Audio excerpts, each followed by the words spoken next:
නමෝ තස් භගවතු අරහතු සම්මා සම්බුද්දස්ස නමෝ තස් භගවතු අරහතු සම්මා සම්බුද්දස්ස නමෝ තස් භගවතු අරහතු සම්මා සම්බුද්දස්ස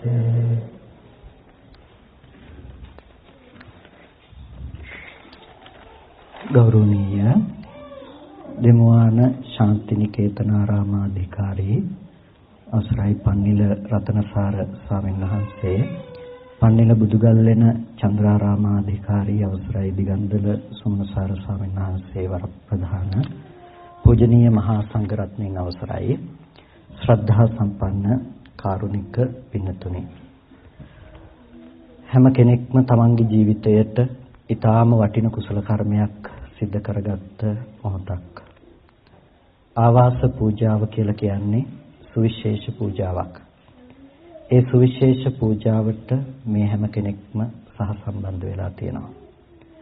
ඒ වගේම මේ ආවාස පූජාව අද දවසේදී විශේෂයි. හේතු ආවාස දෙකක් පූජා කෙරුණා. ඉතින් එකිනෙකාට අනුමෝදන් වෙන්න පුළුවන්කම තියෙනවා.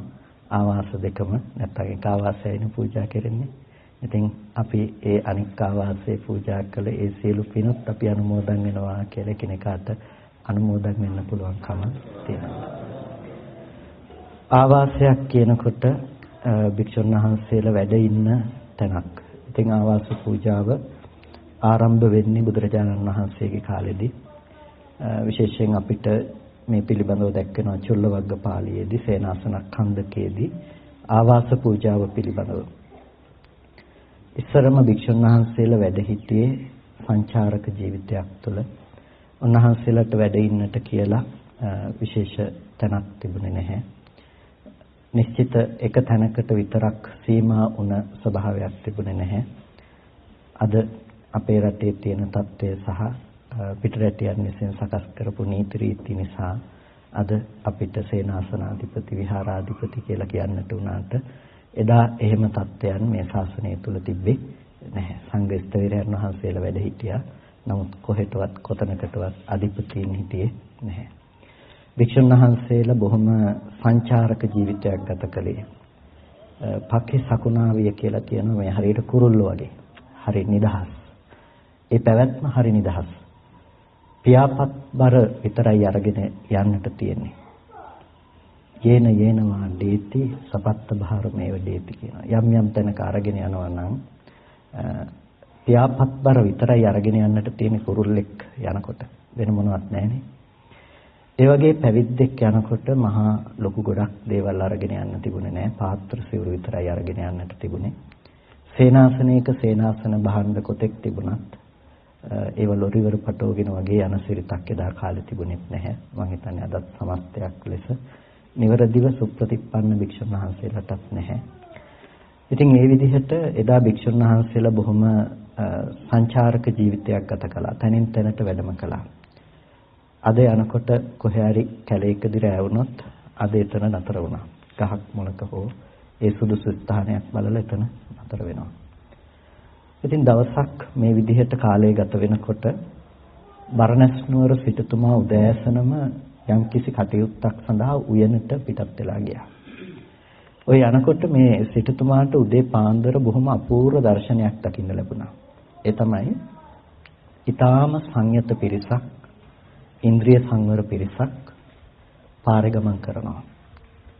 සිටුතුමා ටිකක් විමසලා බැලුවා මේ අය කොහෙටද යන්නේ, කොහේ ඉඳලාද එන්නේ, මේ අය කවුද කියලා ටිකක් හොයලා බැලුවා. බලනකොට සිටුතුමාට දකින්න ලැබුණා, දැනගන්නට ලැබුණා ඉන්න කියලා එක තැනක් ඇත්තේ නැහැ. පිදුරු ගොඩවල් වල, සොහොන් වල, රුක් මුල් වල, වන ලැහැබ් වල ඉඳලා මේ පිරිස එළියට බහලා එනවා. සිටුතුමාට හිතුණා මේ වගේ සංවර සංයුක්ත පිරිසකට තැනක් මට පූජා කරන්නට පුළුවන් නම් ඒක ඊටාම වටිනව නේද කියලා. සිටුතුමා ගිහිල්ලා භික්ෂුන් වහන්සේලාට වැඳලා ආරාධනා කළා, ස්වාමීනි මම කැමතියි ඔබ වහන්සේලාට වැඩ ඉන්න හොඳ තැනක් සකස් කරලා පූජා කරන්නට කියලා. ඉතින් එකපාරම භික්ෂුන් වහන්සේලා හා කිව්වේ නැහැ. ශාස්ත්‍රෝ ගෞරවය නිසාම කිව්වා බුදුරජාණන් වහන්සේ අපිට තාම අනුදැනව දාරලා නැහැ. බුදුරජාණන් වහන්සේගෙන් විමසා බලලා කියන්නම් කියලා. ඒ වෙලාවේදී බුදුරජාණන් වහන්සේට භික්ෂුන් වහන්සේලා පිණ්ඩපාත වෙලාවෙන් පස්සේ මේ පිළිබඳව දැන්නවා. දැන්වහම බුදුරජාණන් වහන්සේ එය අනුදැන වදාරනවා. අනුජානාමි භික්ඛවේ පංචලේනානි. මහණෙනි රක්ෂස්ථාන නැතිනම් වාසය කරන්නට තැන් පිළිගන්නට අනුදැන වදාරනවා. තැන් පහක් අනුදැන වදාරනවා. මොනවද තැන් පහ? විහාරං. විහාරය. ඒ කියන්නේ සකස් කරපු විහාරයක් අනුදැන වදාරනවා පිළිගන්නට කියලා. අඩ්ඩ යෝගං. අඩ්ඩ යෝග කියලා කියන අර ගුරුළු පියාපත් වගේ තියෙන සෙවණික ආහාර මේ වාසස්ථාන. ඒ කියන්නේ දැන් අර ගුරුලෙක් පියාපත් විහිදවගත් වගේ කුරුළු පියාටු වගේ අර ලොකුවට පේන විදිහට සකස් කරපු ආවාසයක් උනත් පිළිගන්න පුළුවන්කම තියෙනවා. ඒ වගේම පාසාදං. ප්‍රාසාද. ඒ කියන්නේ අපි කියන්නේ ලෝවා මහා ප්‍රාසාදය කියලා කියන්නේ මහල් විදිහට සකස් කරපු දේවල්. හම්මියන්. හම්මිය කියලා කියනවා සඳලු තල සහිත දේවල්. ඒ කියන්නේ අර එළියට කොටසක් පන්නන සඳලු තල විදිහට සකස් කරපු දේවල්. ඒ වගේම ගුහා ගල්ලෙන් ආදී සකස් කරපු ගුහාවන් පිළිගන්නට කියලා මෙන්න මේ පංච ස්ථානයන් වික්ෂුන් වහන්සේලාට පිළිගන්නට අනුදැන වදාරනවා බුදුරජාණන් වහන්සේ.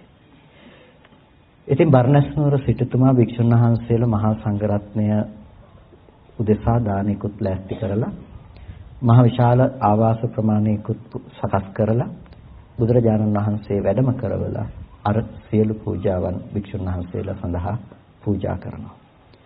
මේ තමයි බුද්ධ ශාසනයේ සිදු වුණ පළවෙනිම ආවාස පූජාව. ඒ වෙනකන් ආවාස පූජාවක් තිබුණේ නැහැ. මේ තමයි අපේ බෞද්ධ පින්නතුන්ට ආවාස පූජාවට ඉඩකඩ සැලසුණ මොහොත එදා. එදා පටන් අද දක්වාම මේ වෙනකම්ම අපේ බෞද්ධයෝ සදැහැති පින්නතුන් ආවාස පූජාව ආවාසයන් සකස් කළා මහා සංඝරත්නය සඳහා පූජා කරනවා. ඒ සෑම අවස්ථාවකම බුදුරජාණන් වහන්සේ වෙලාවේදී කොහොමද පූජා කරන්න කියලා සිටුතුමා අහනකොට බුදුරජාණන් වහන්සේ දේශනා කරනවා ඔබ පැමිණි නොපැමිණි සිව් දිසාවැසි මහා සංඝරත්නයට මේක පූජා කරන්න කියලා. අන්නේ ආගත අනාගත චාතුත්තිස මහා සංඝරත්නය සඳහා තමයි එදා ඉඳලා අද දක්වාම අපේ බෞද්ධයෝ පූජා කරන සෑම ගොඩනැගිල්ලක්ම පූජා කරන්නේ. පරණ ලිපි කියවලා බලනකොට ඒ පූජා කරපු විහාරාරාම ආශ්‍රිතව තියෙන ලිපි කියවලා බලනකොට අගත අනගත චතුදිස සගස දිනේ කියලා අපිට වාක්‍ය දකින්න පුළුවන්. පැමිණි නොපැමිණි සිව් දිසා වැසි මහා සංඝරත්නය උදෙසා දෙන ලදී. මේ වාක්‍ය ගොඩක් තැන්වල අපිට දකින්න පුළුවන්කම තියෙනවා. ඔවුන් ශාසනය පිළිබඳව මහා විශාල හැඟීමකින් කටයුතු කළා, මහා පූජාවන් සිදු කළා. ඒ ආවාස පූජාව කියලා කියන්නේ මහා විශේෂ පූජාවක්. ඒ මහා විශේෂ පූජාවක් කියලා කියන්නේ ඇයි ආවාස පූජාව? ආවාසයක් කියලා කියන්නේ සකලෙස් කෙනෙකුට කෙලෙස් සහිතව ඉන්න පූජා කරන තැනක් නෙමෙයි. හිතක් නිකලෙස් කරගන්නට පූජා කරන තැනක්. හිතක් නිකලෙස් කරගන්නට හිතක් නිකලෙස් කරගත්ත උත්මයන් සඳහා යම් කිසි පූජාවක් කරනවා නම් එය මහත්ඵල මහත් ආනිසංසදායක දෙයක්. ඒ කුසලයේ ඊටාම බල සම්පන්නයි. ඒ කුසලයේ ඊටාම වටිනාකමකින් යුක්ත කුසලයක්. ඒ ආවාස පූජාව එකයි බල සම්පන්න දෙයක් බවට පත් වෙන්නේ. සියලු පූජාවන් අභිභවා සිටින්නට පුළුවන්. ධර්ම දානය හැරුණකොට අනික් මේ දාන අනිකුත් දේවල් ඒ කියන්නේ ආහාර පාන වස්ත්‍ර යාන පහන් මේ ඕනෑම දෙයක් කුසලයේ අභිභවා සිටින්නට පුළුවන් කුසලයක් තමයි ආවාස පූජාව කියලා කියන්නේ. ඒකට හේතුව තමයි මේ සියලුම දේවල් වලින් පූජා කරලා යම්කිසි ප්‍රතිලාභයක් ලැබෙනවා නම් ඒ සෑම දෙයක්ම ආවාස පූජාව තුලින් ලබන්න පුළුවන්කම තියෙනවා. ඒ නිසා ආවාස පූජාව විශේෂයි. අපිට දකින්න පුළුවන් ත්‍රිපිටකයේ අපදාන පාළිය. අපදාන පාළිය කියලා කියන්නේ මේක තේර අපදාන සහ තේරි අපදාන කියලා කොටස් දෙකක් තියෙනවා. අපදාන පාළියේහි දැක්වෙන්නේ රහත් තෙරණින් වහන්සේලා, රහත් තෙරුන් වහන්සේලා උතුම් වූ අරිහත්ත්වය ලබා ගන්නට හේතු වුණ කුසලයේ පිළිබඳව සසරේ කළ පින්කම් පිළිබඳව කරන ප්‍රකාශන තියෙනවා. සතුටු වාක්‍ය විදිහට කරන ප්‍රකාශන.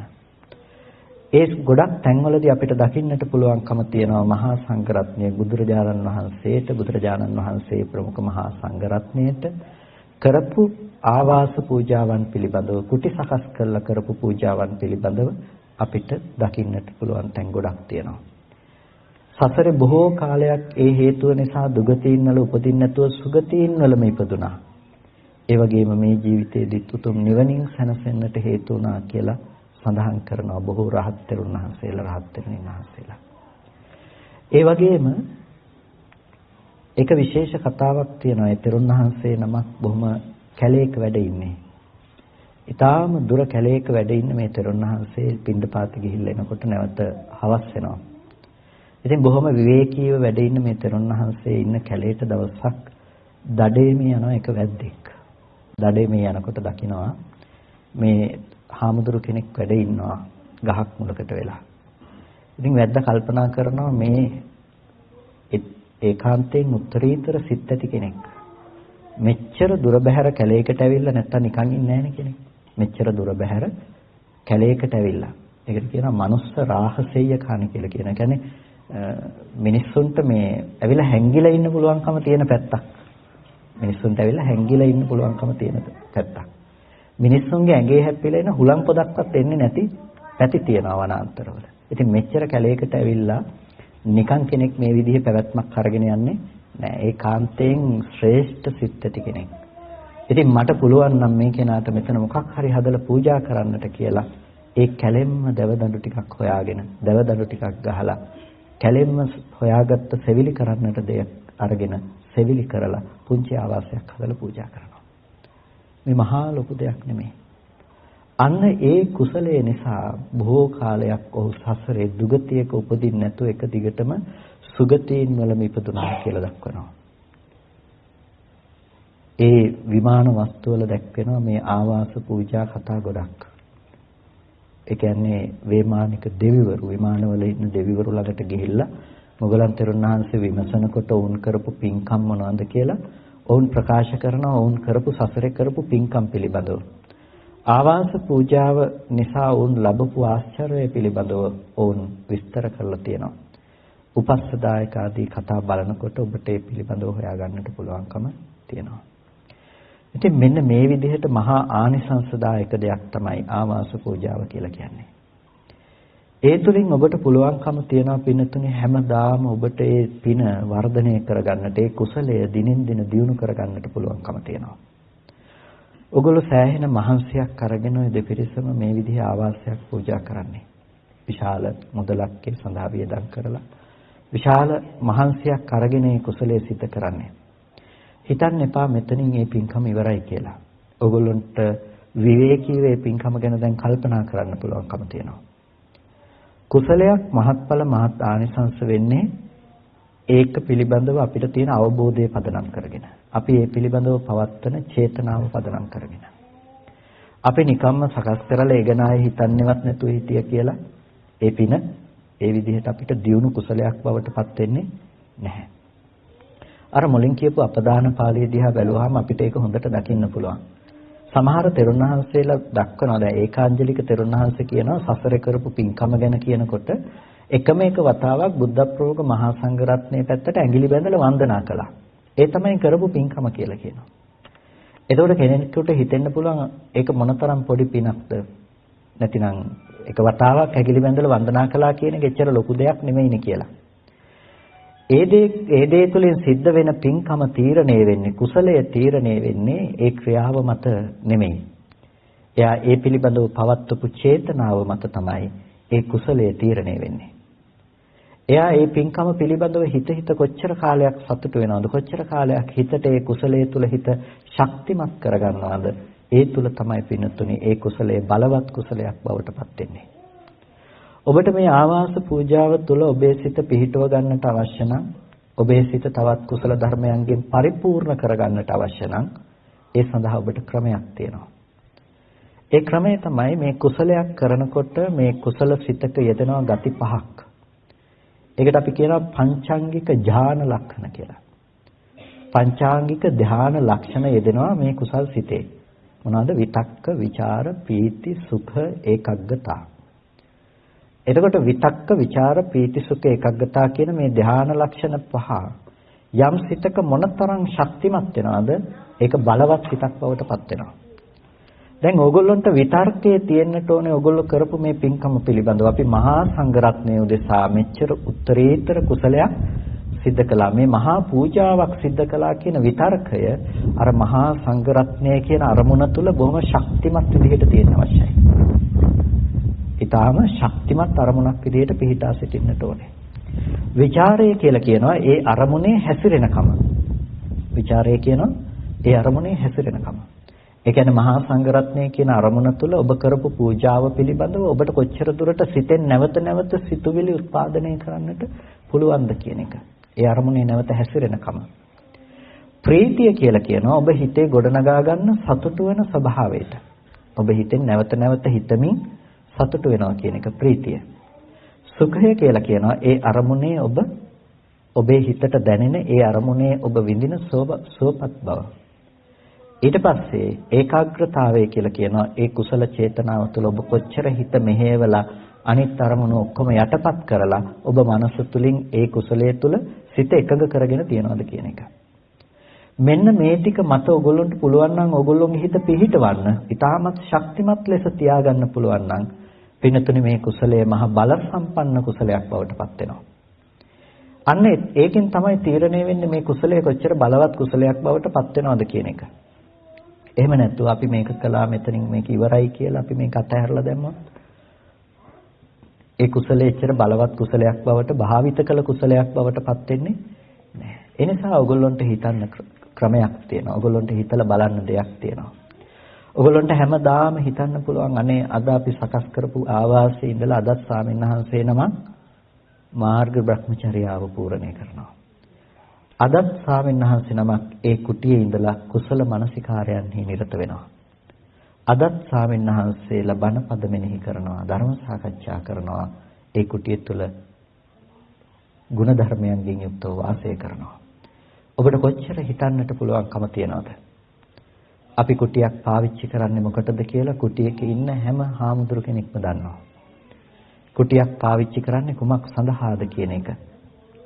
හැමදාම අපිට කියන්නේ භික්ෂුන් වහන්සේ නමක් හදනකොට භික්ෂුන් වහන්සේ නමකට උගන්වන්නේ ආවාසයක් පාවිච්චි කරන්නේ කොහොමද කියලා.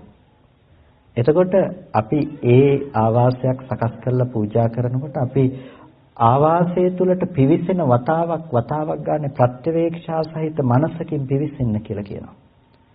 යම් ආවාසයකට කුටියකට පිවිසෙනවා නම් මම මේ කුටිය පරිහරණය කරන්නේ ඇයි? කුමක් සඳහාද කියන එක සිහිය තියාගන්න කියනවා. එතකොට ඒ කුටිය පරිහරණය කරන්නේ මේ සීතෝෂ්ණ ආදීන් වැළකීලා මැසි මඳුරු ආදීන්ගෙන් ඇතිවෙන පීඩාවන් දුරු කරගෙන මේ මාර්ග බ්‍රහ්මචර්යාව යෙහෙන් පූර්ණේ කර ගැනීම සඳහායි කියන ප්‍රත්‍යවේක්ෂාව තමා තුළ හොඳින් තියෙන්නට ඕනේ හැම මොහොතකම. ඒක හදිස්සියේ වෙන අවස්ථාවල අපි එකපාර පිවිසුණු ප්‍රත්‍යවේක්ෂා කරන්නට බැරි වෙනවනේ. ඒ නිසා බුදුරජාණන් වහන්සේ දේශනා කළා තියෙනවා අර බැරි වුණ සෑම අවස්ථාවක්ම එකතු කරලා පැවිද්දෙක් විදිහට ඒ අරුණෝගමනයකට පෙර හෝ රාත්‍රියේදී හෝ අර ඔක්කොම එකතු කරලා ප්‍රත්‍යවේක්ෂා කරන අද දවසේ මම යම් සෙනසුනක් පරිහරණය කළා නම් ඒ පරිහරණය කළේ මෙන්න මේ සඳහායි කියලා. පිවිසෙන වතාවක් ගන්න ප්‍රත්‍යවේක්ෂා කරන්න කියනවා. අන්න ඒ තරම් සිහි නුවණින් තමයි මේ දේවල් පරිහරණය කරන්නට කියලා බුදුරජාණන් වහන්සේ අනුදැනව දාරලා තියෙන්නේ. ඉතින් ඔබට හිත සතුටු වෙන්න පුළුවන් මේ තරම් තමන්ගේ හිත පිළිබඳව සලකා බලන මේ තරම් මේ වස්තුන් පිළිබඳව නැතිනම් තමන් පූජා කරපු මේ දේවල් පිළිබඳව මෙච්චර ප්‍රඥාවෙන් පරිහරණය කරන පිරිසක් සඳහායි අපි මේ පහසුව සලසලා තියෙන්නේ කියලා ඕගොල්ලන්ට හැමදාම හිත සතුටු වෙන්න පුළුවන්කම තියෙනවා. අන්න එතකොට තමයි පින්නතුනේ මේ කුසලයේ බලවත් කුසලයක් බවට පත් වෙන්නේ. මේ කුසලය ඊටමත් වැඩි දියුණු වූ කුසලයක් බවට පත් වෙන්නේ ඔබ පවත්වන ඒ මානසිකාරයත් එක්ක. මේක මේ ශාසන සම්ප්‍රදාය නැතිනම් ශාසන ක්‍රමය. අපේ බෞද්ධයෝ එදා ඉඳලා සම්බුද්ධ ශාසනයක් සුරක්ෂිත කරගෙන ආවේ මේ විදිහට මේ දේවල් ගොඩනැගුවේ ශාසනය වෙනුවෙන්. සාමාන්‍යයෙන් කතාවට කියනවා මේ අනුරාධපුරයේ ඉඳලා පොළොන්නරුව දක්වා තිබුණ ජනාවාස ගැන කියනකොට අනුරාධපුරෙන් වහලකට නගින කුකුලට පොළොන්නරුවෙන් බහින්න පුළුවන්කම තිබුණා කියනවා. එච්චර ළඟින් ළඟ ගොඩනැගිලි තිබුණා මිනිස්සු හිටියා කියලා. හිතන්නකෝ හාමුදුරන්ට දාන දෙන්න ගියත් ඉතින් මහ ලොකු පෙනගක් ඉන්න බෑ මේකේ. මහා විහාරේ හාමුදුරු 3000ක් හිටියා. මහා විහාරය කියන්නේ රුවන්වැලි සෑය ජයශ්‍රී බෝධිය ටික ඇසුරු කරගෙන. ජේතවනාරාමේ හාමුදුරු 2000කට වැඩි ප්‍රමාණයක් ඉඳලා තියෙනවා. අබේගිරියේ හාමුදුරු 5000කට වැඩි ප්‍රමාණයක් ඉඳලා තියෙනවා. ඔය මිහින්තලය මේ රිටිගල ඔය ආශ්‍රිත ප්‍රදේශ හැරුණකොට ඒ තියෙන අර ප්‍රධාන මූලස්ථාන ටික ඇසුරු කරගෙන හිටපු සංඝයා. එච්චර විශාල භික්ෂුන් වහන්සේලා පිරිසක් පෝෂණය කරන්න තරම් විශාල පිරිසකුත් එහෙනම් ඉන්නේ නැහැ. එතකොට එච්චර විශාල පිරිසක් ඉන්නකොට අර කියන්නේ අර දැනට රුවන්වැලි සෑයට ජේතවනාරාමයට අතරින් යන ඇල පාරක් තියෙනවා. ඇලට කියන්නේ හාල්පාණු ඇල කියලා. ඇයි හාල්පාණු ඇල කියලා කියන්නේ අරච්චර මහා පිරිසකට මහා සෙනඟකට මේ උයන්න හාල් හොදලා දාපු වතුර ගලාගෙන ගියපු ඇල පාර කියනවා. ඉතින් එච්චර මහ ලොකු පිරිසක් හිටියා. එතකොට එච්චර පිරිසකට භික්ෂුන් වහන්සේලා පිරිසකට අපෝපස්ථාන කරන්න කොච්චර මිනිස්සු ප්‍රමාණයක් ඉන්නේ නැද්ද? උන්වහන්සේලා උපෝෂණය කරන්න කොච්චර පවුල් තියෙන්නේ නැද්ද? කොච්චර සංවිධිත ක්‍රමයක් තියෙන්නේ නැද්ද? හැබැයි කොච්චර මිනිස්සු හිටියත් එච්චර මිනිස්සු හිටියත් කොහෙ කැණීමක් කළත් ගෙවල් දොරවල් හම්බෙනවද මේ අහවලාගේ ගේ මේ ගෙදර තිබිලා තියෙන්නේ කියලා? නෑ ඒව හම්බෙන්නේ නෑ. කොහෙ කැණීමක් කළත් මේ පූජාව කළේ මෙන්න මේ තැනට මේ අහවලා විසින් පූජා කළා. ඕක අපිට දකින්න පුළුවන් පූජා කරපු වෙහෙර විහාර දකින්න පුළුවන්. කලාතුරකින් රජමාලිගා දකින්න පුළුවන්කම තියෙන ඒවත් පස්සේ කාලේදී භික්ෂුන් වහන්සේලාට පූජා කරලා තියෙන්නේ. හැම තැනකම දකින්න පුළුවන්කම තියෙන්නේ භික්ෂුන් වහන්සේලා උදෙසා සංඝයා අරමුණු කරගෙන කරපු පූජාවක්.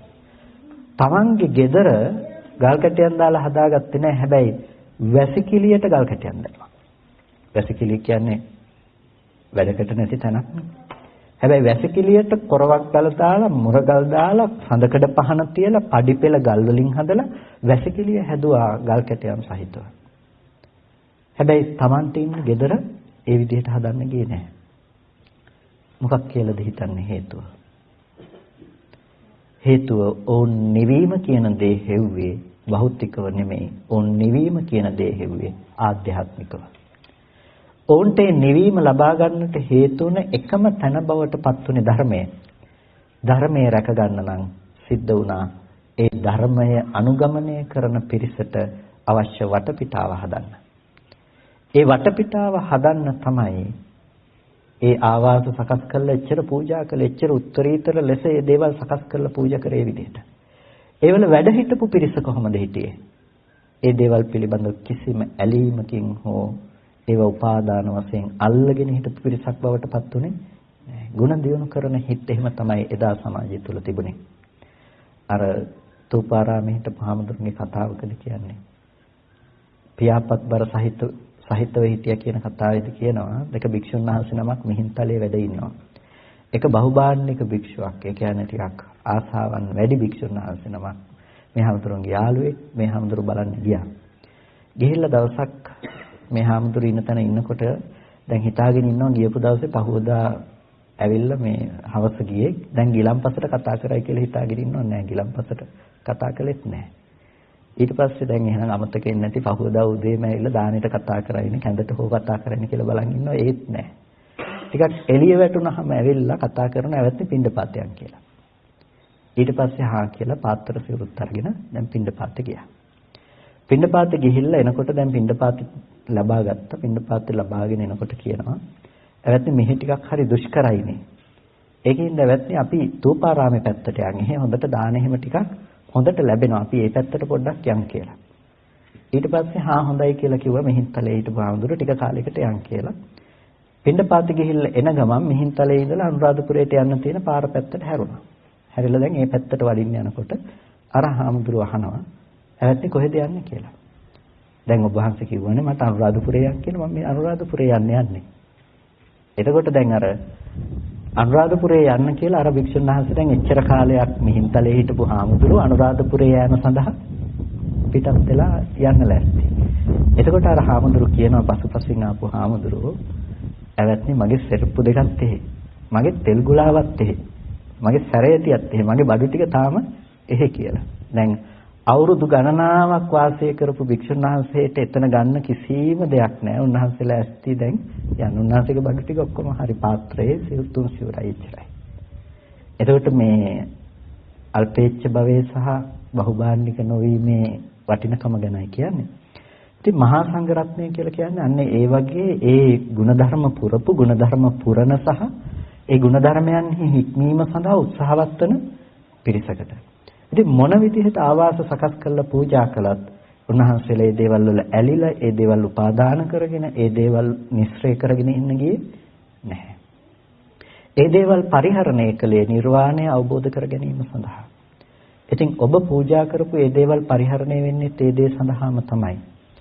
මේ වගේ පරිසරයකට ඇවිල්ලත් නිකන් ඔහේ ඉන්න පුළුවන් කමක් නැහැ කෙනෙකුට. මිනිස්සෙකුට හිතට ආහාර තියෙන්න ඕනේ. හිතට තියෙන ආහාර වලින් තමයි ගොඩක් වෙලාවට අපි සාමාන්‍යයෙන් හිතනවට වැඩිය මිනිස්සු යැපෙන්නේ. ප්‍රශ්න ගැටලු කරන්න තියෙන වැඩ මේ දේවල් එක්ක ගොඩක් මිනිස්සු නොහිතුවට යැපෙන්නේ මේ දේවල් එක්ක තමයි. කෙනෙක් සමහරලාට පැවිදි වෙන්න කියලා මේ වගේ තැනකට ආවහම ඉස්සෙල්ලාම එයාට හම් වෙන දේ තමයි මොකක්වත්ම නොකර බලාගෙන ඉන්න එක. අමාරුම දේ මොකක්වත්ම නොකර ඉන්න එකයි. දැන් ගෙදරක ඉන්නකොට තිබුණ ප්‍රශ්න ගැටලුත් නැහැ, කරන්න වැඩක් නැහැ. දැන් ඔක්කොම නිකම්ම ඉන්න ගියාට පස්සේ එයාට ඒක දරා ගන්න බෑ. ඒ හුදකලාව දරා ගන්න බෑ. ධර්මයේ තුලින් තමන්ගේ මනස හික්මව ගන්නේ නැත්නම් ඒක ඔරොත්තු දෙන්නේ නැහැ. ඒ හුදකලාව කියන දේ ඔරොත්තු දෙන්නේ කවුරුත් කතා කරන්නවත් නැහැ. අර එක කෙනෙක් ඇවිල්ලා බල්ලෙක්වත් නැහැ මේක කතා කරන්න කියලා ගිහිල්ලා තිබුණා. ඉතින් අර ඒ වගේ හුදකලාව කියන දේ ඔරොත්තු දෙන්නේ නැති වෙනකොට ඒ වගේ මනසක් තමයි කොට නැගෙන්නේ. සමහර ලාවට රැයට එළියට බහින්න බය වෙනවා. ඉතින් අර ඒ වගේ වෙනකොට මේ පරිසරයේ ඔරොත්තු දෙන්නේ නැහැ සකලස් මනසකට එච්චර උපාදාන වැඩි බර වැඩි මනසකට මේ වගේ පරිසරයක් ඔරොත්තු දෙන්නේ නැහැ. එතකොට තමන්ගේ අරමුණ හොඳට පැහැදිලි කරගත්ත ඒ අරමුණ කරා ගමන් කරන පිරිසකට තමයි මේ පරිසරයක් ඇසුරු කරන්න පුළුවන්කම තියෙන්නේ. පරිසරයක වාසය කරන්න පුළුවන්කම තියෙන්නේ. ඒ නිසා ඔබ පූජා කළ ඒ ආවාසයන් ඇසුරු කරගෙන යම් කිසි කෙනෙක් වැඩ ඉන්නවා නම් ඒ සෑම භික්ෂුන් වහන්සේ නමක්ම කුසල් සිතුවිලි වල තමන්ගේ මනස අරගෙන යන සිල් ගුණදම් පුරන පිරිසක්. ඒක අවබෝධ කරගෙන හිටපු නිසා තමයි විහෙර විහාරස්ථාන ගොඩ නැගුවේ. පන්සලකට වෙලා කවුරුත් නිකන් ඉන්නේ නෑ. පන්සලකට වෙලා කාලා බීලා ඔහේ ඉන්න ඕනේ නම් පන්සලකට වෙලා ඉන්න අවශ්‍ය වෙන්නේ නෑ. කුසල් සිතුවිලි නිතරම ඇති කරගන්නවා. තමන්ගේ හිත හදාගන්න හැම මොහොතකම උත්සාහවත් වෙනවා. මිනිස්සුන්ට බණපදයක් කියන්නට උත්සාහවත් වෙනවා. ඒක තමයි පන්සලක හිටියත් ආරණ්‍යක හිටියත් භික්ෂුවකගේ කාර්යභාරය බවට පත් වෙන්නේ. ඒ නිසායි උපස්ත්‍රයක් හදලා උන්වහන්සේලාට වැඩ ඉන්න තැනක් හදලා පූජා කරන එක එච්චර මහත්ඵල මහත් ආනිසංස වෙන්නේ. ඒක ගැන ඕගොල්ලන්ට හිතන්න පුළුවන් අචින්ත්‍යව අප්‍රමාණව හිතන්න පුළුවන්කම තියෙනවා. මොකද පූජාව කරන්නේ මහා සංඝරත්නයට නිසා. ඒ කියන්නේ දැන් පූජාව කෙනෙකුට කළොත් ඕගොල්ලන්ට හිතන්න පුළුවන්කම තියෙන්නේ ඒ කෙනා ගැන විතරනේ. ඕගොල්ලන්ට හිතන්න පුළුවන් සිතුවිලි ප්‍රමාණය අරගෙන යන්න පුළුවන්කම තියෙන්නේ ඒ කෙනා ගැන. ඒ කෙනා ගැන දන්නේ කොච්චරද එච්චරයි හිතන්න පුළුවන්කම තියෙන්නේ. හැබැයි මහා සංඝරත්නය කියන අරමුණ ඕගොල්ලන්ට හිතන්න පුළුවන් ප්‍රමාණය කෙලවරක් ඇත්තේ නැහැ. ඕගොල්ලන්ට දිගින් දිගට මේ අරමුණ තුල හිතන්න පුළුවන්කම තියෙනවා. සංඝා නුස්මෘතියක් තුල ඔබේ කුසලයේ ඔබට මෙනෙහි කරන්න පුළුවන්කම තියෙනවා. ඒ නිසා මේ කුසලය ලේසි කුසලයක් නෙමෙයි මහා බල සම්පන්න කුසලයක්. ඒක තව තවත් අර්ථාන්විත කර ගැනීම පින්තුනේ ඔබ සතුව තියෙන දෙයක්. ඒ කුසලයේ තවත් බලවත් දෙයක් හැටියට ගොඩනගා ගැනීම ඔබ සතුව තියෙන දෙයක්. ඒ නිසා ඔබට සිහිපත් කරනවා ඒ කුසලයේ තවත් බලවත් කුසලයක් බවට පත් කරගන්න. මෙතනින් අවසන් කරන්න එපා. ওই කුසලයේ ඔබ නිවන දක්වා මෙල්ලිලා යන්න. ওই කුසලයේ නිවන දක්වා මෙල්ලිලා යන්න. වැදගත්ම දේ තමයි මේ ප්‍රතිපදාව පටන් ගන්න තැන තමයි මේ විදිහට ලෝභයට ප්‍රතිවිරුද්ධව ගිහිල්ලා, ද්වේෂයට ප්‍රතිවිරුද්ධව ගිහිල්ලා, මෝහයට ප්‍රතිවිරුද්ධව ගිහිල්ලා කරන ලෞකික ක්‍රියාකාරකම් කියලා කියන්නේ. කුසලස්ස උපසම්පදා කියලා කිව්වේ ඒකයි. අකුසලයේ කියන දේ ඉවත් කරලා දාලා කුසල ධර්මයන්හි ඇති කරගනු ලබන දියුණුව. ඒ කුසලයේ කොටස් දෙකකින් යුක්තයි. මොකද්ද? ලෞකික සහ ලෝකෝත්තර කුසලයේ කියලා. එතකොට පළවෙනියටම කෙනෙක් පිහිටා සිටින්නේ ලෞකික කුසලයේ තුල. ලෞකික කුසලයෙන් සිද්ධ කරන්නේ මොකද්ද? ලෝකයේ තුල කෙනෙක්ව අල්ලගෙන තියෙන, අලවල තියෙන, බන්ධලා තියෙන ලෝභ, ද්වේෂ, මෝහ කියන අකුසල් ටික ඉවත් කරන එක තමයි ලෞකික කුසලයෙන් කරන්නේ. ඒවා යටපත් කරලා දානවා. ලෝභයෙකුට, මසුරෙකුට දන් දෙන්න පුළුවන් කමක් නැත්තේ නෑ. දන් දෙන්න පුළුවන්කමක් තියෙන දීම පිළිබඳව සිත නැමෙන්නේ අලෝභී සිතුවිලි තියෙන කෙනෙකුට. ලෝභයෙකුට ඒ දේ කරන්න පුළුවන් කමක් නැහැ. දැන් මේ පින්නත් දෙපිරිසම මහ විශාල ධන පරිත්‍යාගයකින් තමයි මේ ආවාස පූජාව සිද්ධ කරලා තියෙන්නේ. එතකොට ඒ ආවාස පූජාව එච්චර ධන පරිත්‍යාගයෙන් සිද්ධ කරනකොට ලෝභයෙකුට නම් හිත නැමෙන්නේ මේක මේ කටයුත්ත සඳහා යොදාගත්තා නම් මේක හොඳයිනේ කියලා. තමන්ගේ දෙයක් හෝ තමන් හිතන කෙනෙකුගේ ලෝකේ සාමාන්‍ය පැවැත්මක් අරගෙන යන කාමයේ වෙනුවෙන් වේදම් කරන්න තිබුණා. ඒක තමයි ලෝභ සිතුවිලි වල තියෙන ස්වභාවය. හැබැයි ඔබේ හිත නැමුනේ අලෝභ සිතුවිලි පිළිබඳව. දැන් එතකොට ලෝභය එතන යටපත් වෙනවා. ද්වේෂය, මෝහය යටපත් වෙනවා. දැන් ඔබට මේ අරමුණ තුළ සිත පිහිටවන සෑම වතාවකම ඇති වෙන්නේ ලෝභ, ද්වේෂ, මෝහද, අලෝභ, ද්වේෂ, මෝහද. හැම මොහොතකම අලෝභ, අද්වේෂ, මෝහ සිතුවිලි තමයි ඔබේ සිතට ඇති වෙන්නේ. ඒ කුසලයේ ඒ නිසා තමයි බොහෝ කාලයක් හිතසුව පිණිස පවතින දෙයක් බවට පත් වෙන්නේ. ඒක ඔබට ඒකාන්තයෙන් සුඛ විපාකගෙන විදින දෙයක්. ඒකයි සුඛෝ පුඤ්ඤස්ස උච්චයෝ කියලා කිව්වේ. පින කියලා කියන්නේ සැපට කියන තවත් නමක්. ආවාස පූජාව නිසා ඔයගොල්ලන්ට සසරේ රැකවරණය ලබන්න පුළුවන්කම තියෙනවා. රක්ෂාවරණ ගුප්තිය ලැබෙනවා.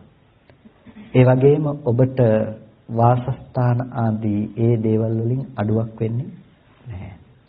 ඒ වගේම උපනුපන් ආත්ම භාවයන් වල විශිෂ්ටයින් වෙලා ශ්‍රේෂ්ඨයින් වෙලා ඒ සෑම තැනකම ප්‍රමුඛතාවය ලබන්නට හේතුවක් වෙනවා. ඒ වගේම ඒ හැම තැනකම ආයු වර්ණ සැප බල කියන මේ දේවල් වලින් අග්‍ර වෙලා උපදින්නට ඒ කුසලය හේතුවක් බවට පත් වෙනවා. මේක තමයි මේ කුසලයේ තියෙන විපාක පැත්ත. මේක තමයි මේ කුසලයේ තියෙන ඔබට ලබන්න පුළුවන් ප්‍රතිලාභයේ පැත්ත. මේ හැම දෙයක්ම ඔබට ලෞකික විපාකගෙන විද්දෙන දෙයක්. ඒ වගේම ලෝකෝත්තර විපාකයක් උරුම කරගන්නටත් උපස්තම්භක වෙන දෙයක්. ඇයි එහෙම කියන්නේ? අද ඔබ කවුරුත් මිනිස්සු හැටියට ඉපදිලා තියෙන. ඒ නිසා තමයි ඔබට බණ අහන්න පුළුවන්කම තියෙන්නේ. ඔබට හිතන්න පුළුවන් මනසක් ලැබිලා තියෙනවා. උපභෝග පරිභෝග වස්තු ලැබිලා තියෙනවා ජීවත් වෙන්න. ඒ හැම දෙයක්ම ලැබිලා තියෙන ලෝකෝත්තර විපාක නිසා නෙමෙයි ලෞකික පින්වල තියෙන කුසලයන්හි තියෙන විපාක නිසා. ඒ නිසා මේ කරන කුසලයක් ඔබට ඊට සුදුසු පරිසරය සකස් කරනවා. ඊට පස්සේ ditta ධම්ම වේදනීයවම ඔබට සත්පුරුෂය ඇසුරු කරන්නට ලැබෙනවා. සත්පුරුෂය ප්‍රියමනාප පුද්ගලයන් බවට පත් වෙනවා. සරියුත්තරණාසයෙන් අහන බුදුරජාණන් වහන්සේක වෙලාවකදී සාරිපුත්ත පුද්ගලයෝ දෙන්නෙක් ඉන්න. එක පුද්ගලයෙක් දෙනවා අනිත් පුද්ගලයා දෙන්නේ නැහැ. ඔබ ඉස්සෙල්ලා වඩිනවා නම් වඩින්නේ දෙන කෙනා ළඟටද නොදෙන කෙනා ළඟටද? ස්වාමීනි මම දෙන කෙනා ළඟට යනවා. ඔබ ඉස්සෙල්ලා බණ කියනවා නම් බණ කියන්නේ දෙන කෙනාටද නොදෙන කෙනාටද? ස්වාමීනි මම දෙන කෙනාට බණ කියනවා. බලන්න සත්පුරුෂය ඇසුරු කරනකොට සත්පුරුෂ ප්‍රතිලාභය ලබන්න පුළුවන්කම තියෙනවා ඒ පුද්ගලයාට. එතකොට ඒ තුලින් ඔහුට ඒ කියන්නේ නිර්වාණයට අවශ්‍ය පදනම සකස් කරගන්නට අවශ්‍ය වටපිටාව හැදෙනවා. පාලමක් බවට පත් වෙනවා ඒක. අපි මේ පින්කම් වලින් කොච්චර කරත් මේ හැම දෙයකින්ම අපිට කොතෙක් විපාක ලැබුණත් ඒ හැම දෙයක්ම නිත්‍ය නෑ නේ. ඒ හැම දෙයක්ම නැති වෙලා යනවා. ඒකනේ ස්වභාවය. පෙර පිනක් නිසා අපි අද මිනිස්සු වෙලා ඉපදුණා. උපභෝග පරිභෝග වස්තු ලැබුණා. හැබැයි මිනිස්සු හැටියට ඉපදිලා හිටියට අපි සියලු දුක් කෙලවර කරලා නැහෙනේ. ඉපදුනහම කොච්චර දුක් විඳින්න වෙනවද මිනිස්සුන්ට? මා දුක් ගොඩක් විඳින්න වෙනවා. ඒක නතර වෙලා නැහැ. නොමැරි ඉන්නේ නැහනේ අපි කවුරුත්. අනිවාර්යෙන් මැරෙනවා. මරණ දුක විඳින්න සිද්ධ වෙනවා. ඉපදුනොත් ලෙඩ වෙන්නේ නැද්ද? ලෙඩ වෙනවා. ලෙඩ වීමේ දුක අපිට විඳින්න සිද්ධ වෙනවා. ඉතින් අපි පිනේ විපාක විදියට මොන දේවල් ලැබුවත් මැරෙනවා කියන එක වෙනවනේ. ලෙඩ වෙනවා කියන එක වෙනවනේ. වයසට යනවා කියන එක වෙනවනේ. ඒක නතර කරන්න පුළුවන් කමක් නැත්තේ නෑ. අපි පිනේ විපාක විදියට හොඳට දේවල් ලැබිලා තියෙන්න පුළුවන්. හොඳට ලැබුණු දේවල් තියෙනකොට අපිට හරි මැරිලා යන්න වෙනවා. එක්ක අපි ඉන්නකොට හෝ ඒ දේවල් නැති වෙලා යන්න පුළුවන්කම තියෙනවා. ඒක තමයි ලෝකේ ස්වභාවය කියලා කියන්නේ. එහෙනම් මේක ඒකාන්තයෙන්ම පිහිටා සිටින්න සුදුසු තැනක් එහෙම නෙමෙයි. හොරු ටික එනකන් විතරයි ওই ටික තියෙන්නේ. හොරු ටික ආපු ගමන් ගන්නවා ඒ ටික. මොනවද හොරු කියලා කියන්නේ? ජාති ජරා ව්‍යාධි මරණ කියලා කියන්නේ හොරු ටික තමයි. ඕක ආව කියලා කියන්නේ එතනින් පස්සේ ওই ගොඩනගපු කිසිම දෙයක් නැහැ. රෝහලකම අයිතිකාරයෙක් වෙලා හිටියත් එක ලෙඩයි හැදෙන්න ඕනේ. ඊට පස්සේ මරණය කියන දේ උරුම කරගන්නවා. වෙන කරන්න දෙයක් නැත්තේ. නෑ මට ස්පිරිතාලයක් තියෙනවනේ කියලා නොමැරි ඉන්න පුළුවන් කමක් නැහැ. 1000ක් වෙනකොට වෙදකම් කරලා වෛද්‍යවරයෙක් වෙලා ඉන්න පුළුවන්කම තියෙනවා. හැබැයි මරණයටපත් වෙන්න සිද්ධ වෙනවා. මරණය කියන දේ ඉක්මවන්න පුළුවන් කමක් මේ විදිහට ඇත්තේ නෑ. හැබැයි බුදුරජාණන් වහන්සේ අපිට දේශනා කරනවා අපි කොහොමද මරණය කියන දේ ඉක්මවා යන්නේ කියලා. මරණය කියන දේ ඉක්මවා යන්නේ කොහොමද? ලෙඩවීම කියන දේ ඉක්මවා යන්නේ කොහොමද? එහෙම නැතිනම් ලෝකේ දුක නැතුව ජීවත් වෙන්නේ කොහොමද කියලා බුදුරජාණන් වහන්සේ අපට දේශනා කරනවා. ඉතින් බුද්ධ ශාසනයක අපිට ලබන්න පුළුවන් මහ විශාල සම්පත්තීන් තියෙනවා. ඒ සම්පත්තීන් අතර ඔබ අද රැස් කරගත්ත සම්පත්තිය එක සම්පත්තියක් විතරයි. තව වටින දේවල් තියෙනවා මේකේ. තව වටින දේවල් තියෙනවා. ඒ වටින දේවල් ඔබ එකතු කරගන්නට ඕනේ. සත්‍රුවන් මාලිගාවකින් කැමැති දෙයක් අරගෙන යන්න කිව්වොත් ඕගොල්ලෝ ගිහිල්ලා පුංචි චුට්ටක් විතරක් අරගෙන යන්නේ නැහැ නේ. ඕගොල්ලන්ට බොහෝ කාලයකට ඇති වෙන දේවල් ඕගොල්ලෝ දාගන්න බලනවා. බුද්ධ ශාසනයකුත් ඕගොල්ලෝ ඇසුරු කරන්න ඕනේ මේ විදිහට. ඕගොල්ලෝ තෘප්තියකටපත් වෙන්න එපා මේ ටිකෙන් විතරක් දැන් හරි කියලා. තාම හරි නැහැ. තව ගොඩක් ඕගොල්ලන්ට ප්‍රතිලාභ ලබන්න පුළුවන්කම තියෙනවා. බුද්ධ ශාසනයක් කියලා කියන්නේ මහා ආකාරයක්. ඕගොල්ලන්ට මේක ASCII හොයාගන්න ගොඩක් දේවල් තියෙනවා. ඒ හොයාගන්න තියෙන දේවල් අතර මේක තමයි ලේසිම දේ හොයාගන්න. මේක ලේසිම දේ හොයාගන්න. හැබැයි ඕගොල්ලන්ට තව දුර්ලභ දේවල් තියෙනවා. ඒව වටිනවා. ඒ දේවල් තමයි ඕගොල්ලෝ අද හොයන්නට ඕනේ. ඕගොල්ලන්ට මේක පාලමක් කරගන්න අද කරපු පින එකට පාලමක් කරගන්න. ඕගොල්ලෝ හදපු ආවාසයක ඉඳලා කෙනෙක් කොච්චර ගුණධම් දියුණු කරනවද කියන එක වැටිලා තියෙන නිර්වාණගාමිනී ප්‍රතිපදාවක. ඕගොල්ලන්ට gedara ඉඳලා ඕගොල්ලොත් අනුගමනය කරන්න ඕනේ ඒ යන ප්‍රතිපදාවමනේ. මාතික මාතාව වස් ආරාධනා කළා භික්ෂුන් වහන්සේලාට. භික්ෂුන් වහන්සේලා මාර්ගඵල ලබන්න කලින් මාතික මාතාව ඒ භික්ෂුන් වහන්සේලාගේම බණ අහලා මාර්ගඵල ලැබුවා. අන්තිමේටම හාමුදුරුවෝගේ හිත් දිහා බලලා හාමුදුරු කැමති දේවල් ගෙනහිල්ලා පූජා කරන්න පටන් ගත්තා. හාමුදුරු බලනවා අද මේක හොඳයි කියලා හිතුනොත් උපාසකම්ම ගෙනල්ලා පහුවදාට ඒක පූජා කරනවා. මෙහෙම කෑමක් තිබුණොත් හොඳයි කියලා හිතුනොත් ඒක පූජා කරනවා ඊළඟ දවසේ ගෙනල්ලා. අනිවාර්යෙන් මෑට පුළුවන් හිත බලන්න කියලා පෘථග්ජන අපි සිටිය යුතු දේ සිතනවා නොසිටිය යුතු දේ සිතනවා. ඉතින් මං කෙලෙස් සහිත හිතක් හිතුවොත් උපාසකම්මට ඒකක් පේනවනේ කියලා හාමුදුරු පිරිසම අප්‍රමාදීව භාවනා කළා අරගෙන හිතනම හාමුදුරු භාවනා කළා හාමුදුරුත් අරිහත් ඵලයටපත් වෙනවා. එතකොට මේ එහෙම ශාසනයක් මේක කාටවත් සීමා වෙලා නෑ. භික්ෂුන් වහන්සේලාට අභෝකාසව පබ්බජ්ජා කියලා කියන්නේ පැවිද්ද කියන එක අහස්ස වගේ. ඒ කියන්නේ මේ අහස්ස උඩට ගියාට පස්සේ හැප්පෙන්න තැනක් නෑනේ. ඇස් පියාගෙන උනත් පියාඹල යන්න පුළුවන්. හැබැයි මේ කැලේ ඇතුලේ පියාඹන්න ගියොත් පියාඹන්න බැරි නෑ. හැබැයි අමාරුයි. ඇයි අර ගහිනුත් බේරිලා මේ ගහිනුත් බේරිලා මේ අත්තිනුත් බේරිලා යන්න වෙනවා. අන්න ඒ වගේ තමයි සම්බාධු ගරාවාසෝ කියනවා. ගිහි ගෙදර සම්බාධ සහිතයි. ඔයගොල්ලන්ට ජීවත් වෙන්න වෙනම යුද්ධයක් කරන්න තියෙනවා. වෙනමම ඒ දේවල් වලට අවශ්‍ය කටයුතු සම්පාදනය කරගන්න වෙනවා. ඒක වෙනම මගක්. ඒක වෙනම දෙයක්. ඒක ධාර්මිකව කරන්න ඕනේ. හැබැයි නිර්වාණගාමිනී ප්‍රතිපදාවේ කියලා අතහැර ගන්න පුළුවන් කමක් නැහැ.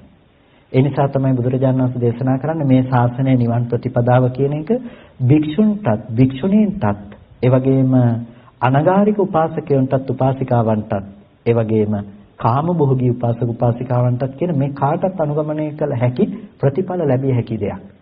එහෙනම් මේකේ ප්‍රතිඵල ඔබටත් ලබන්න පුළුවන්කම තියෙනවා. ඔබටත් ලබන්න පුළුවන්. ඉතින් ඒ ප්‍රතිඵලය ලැබීම සඳහා තමයි එහෙනම් අද ඔබ අප්‍රමාදී වෙන්න ඕනේ. අඩුම තරමේ සෝතාපන්නවත් වෙන්න අප්‍රමාදී වෙන්න ඕනේ. එච්චර සසර දුකක අස්ථාවර තැනක අපි ඉන්නේ. අපිට කියන්නේ අනියත සත්‍යෝ කියලා. ඇයි අනියතයි කියලා කියන්නේ? නියතියක් නැහැ. මේ මොන පින්කම කළත් අපිට අකුසල් වෙන්න පුළුවන්කම තියෙනවා.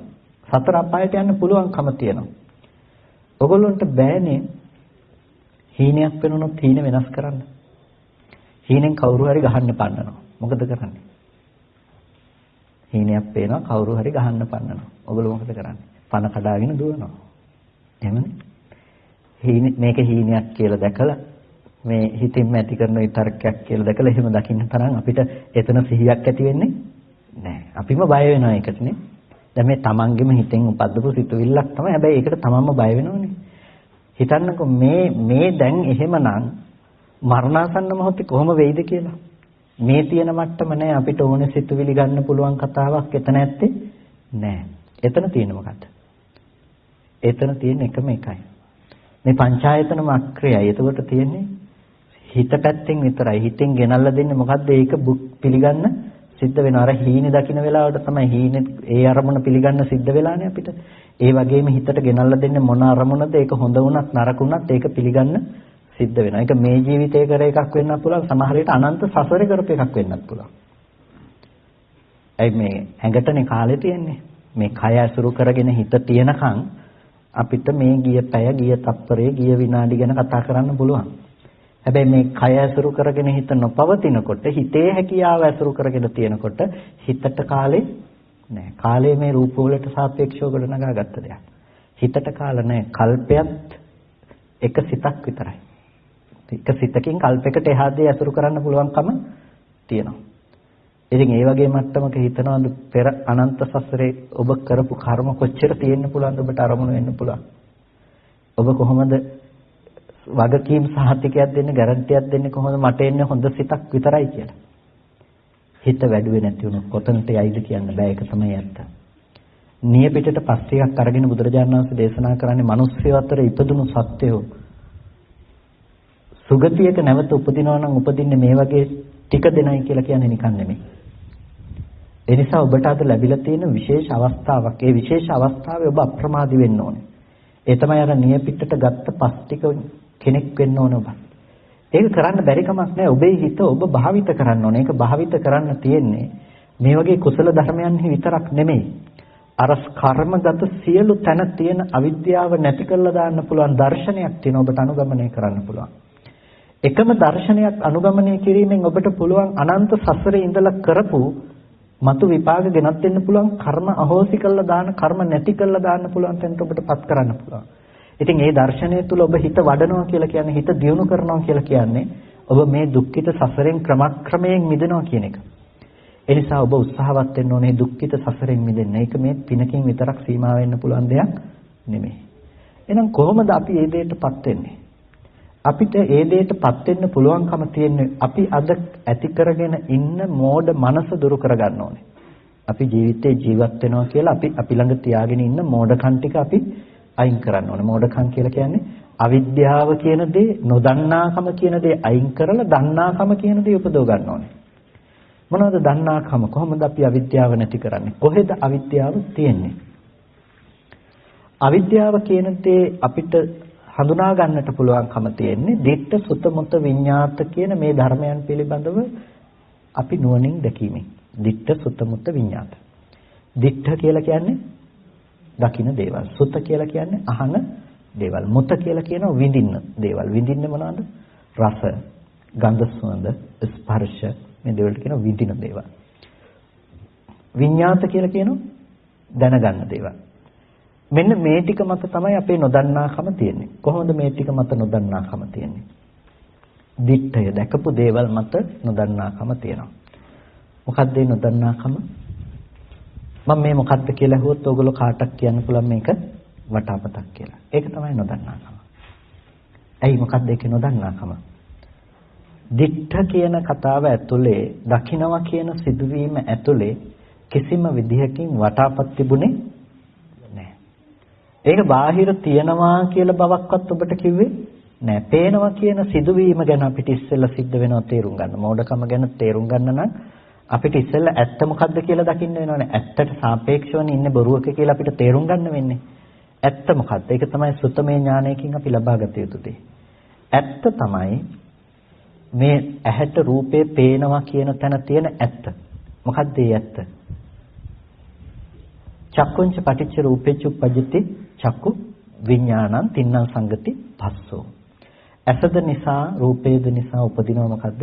චක්කු විඥානයේ තුන්දෙනාගේ එකතුව ස්පර්ශයයි කියලා කියනවා.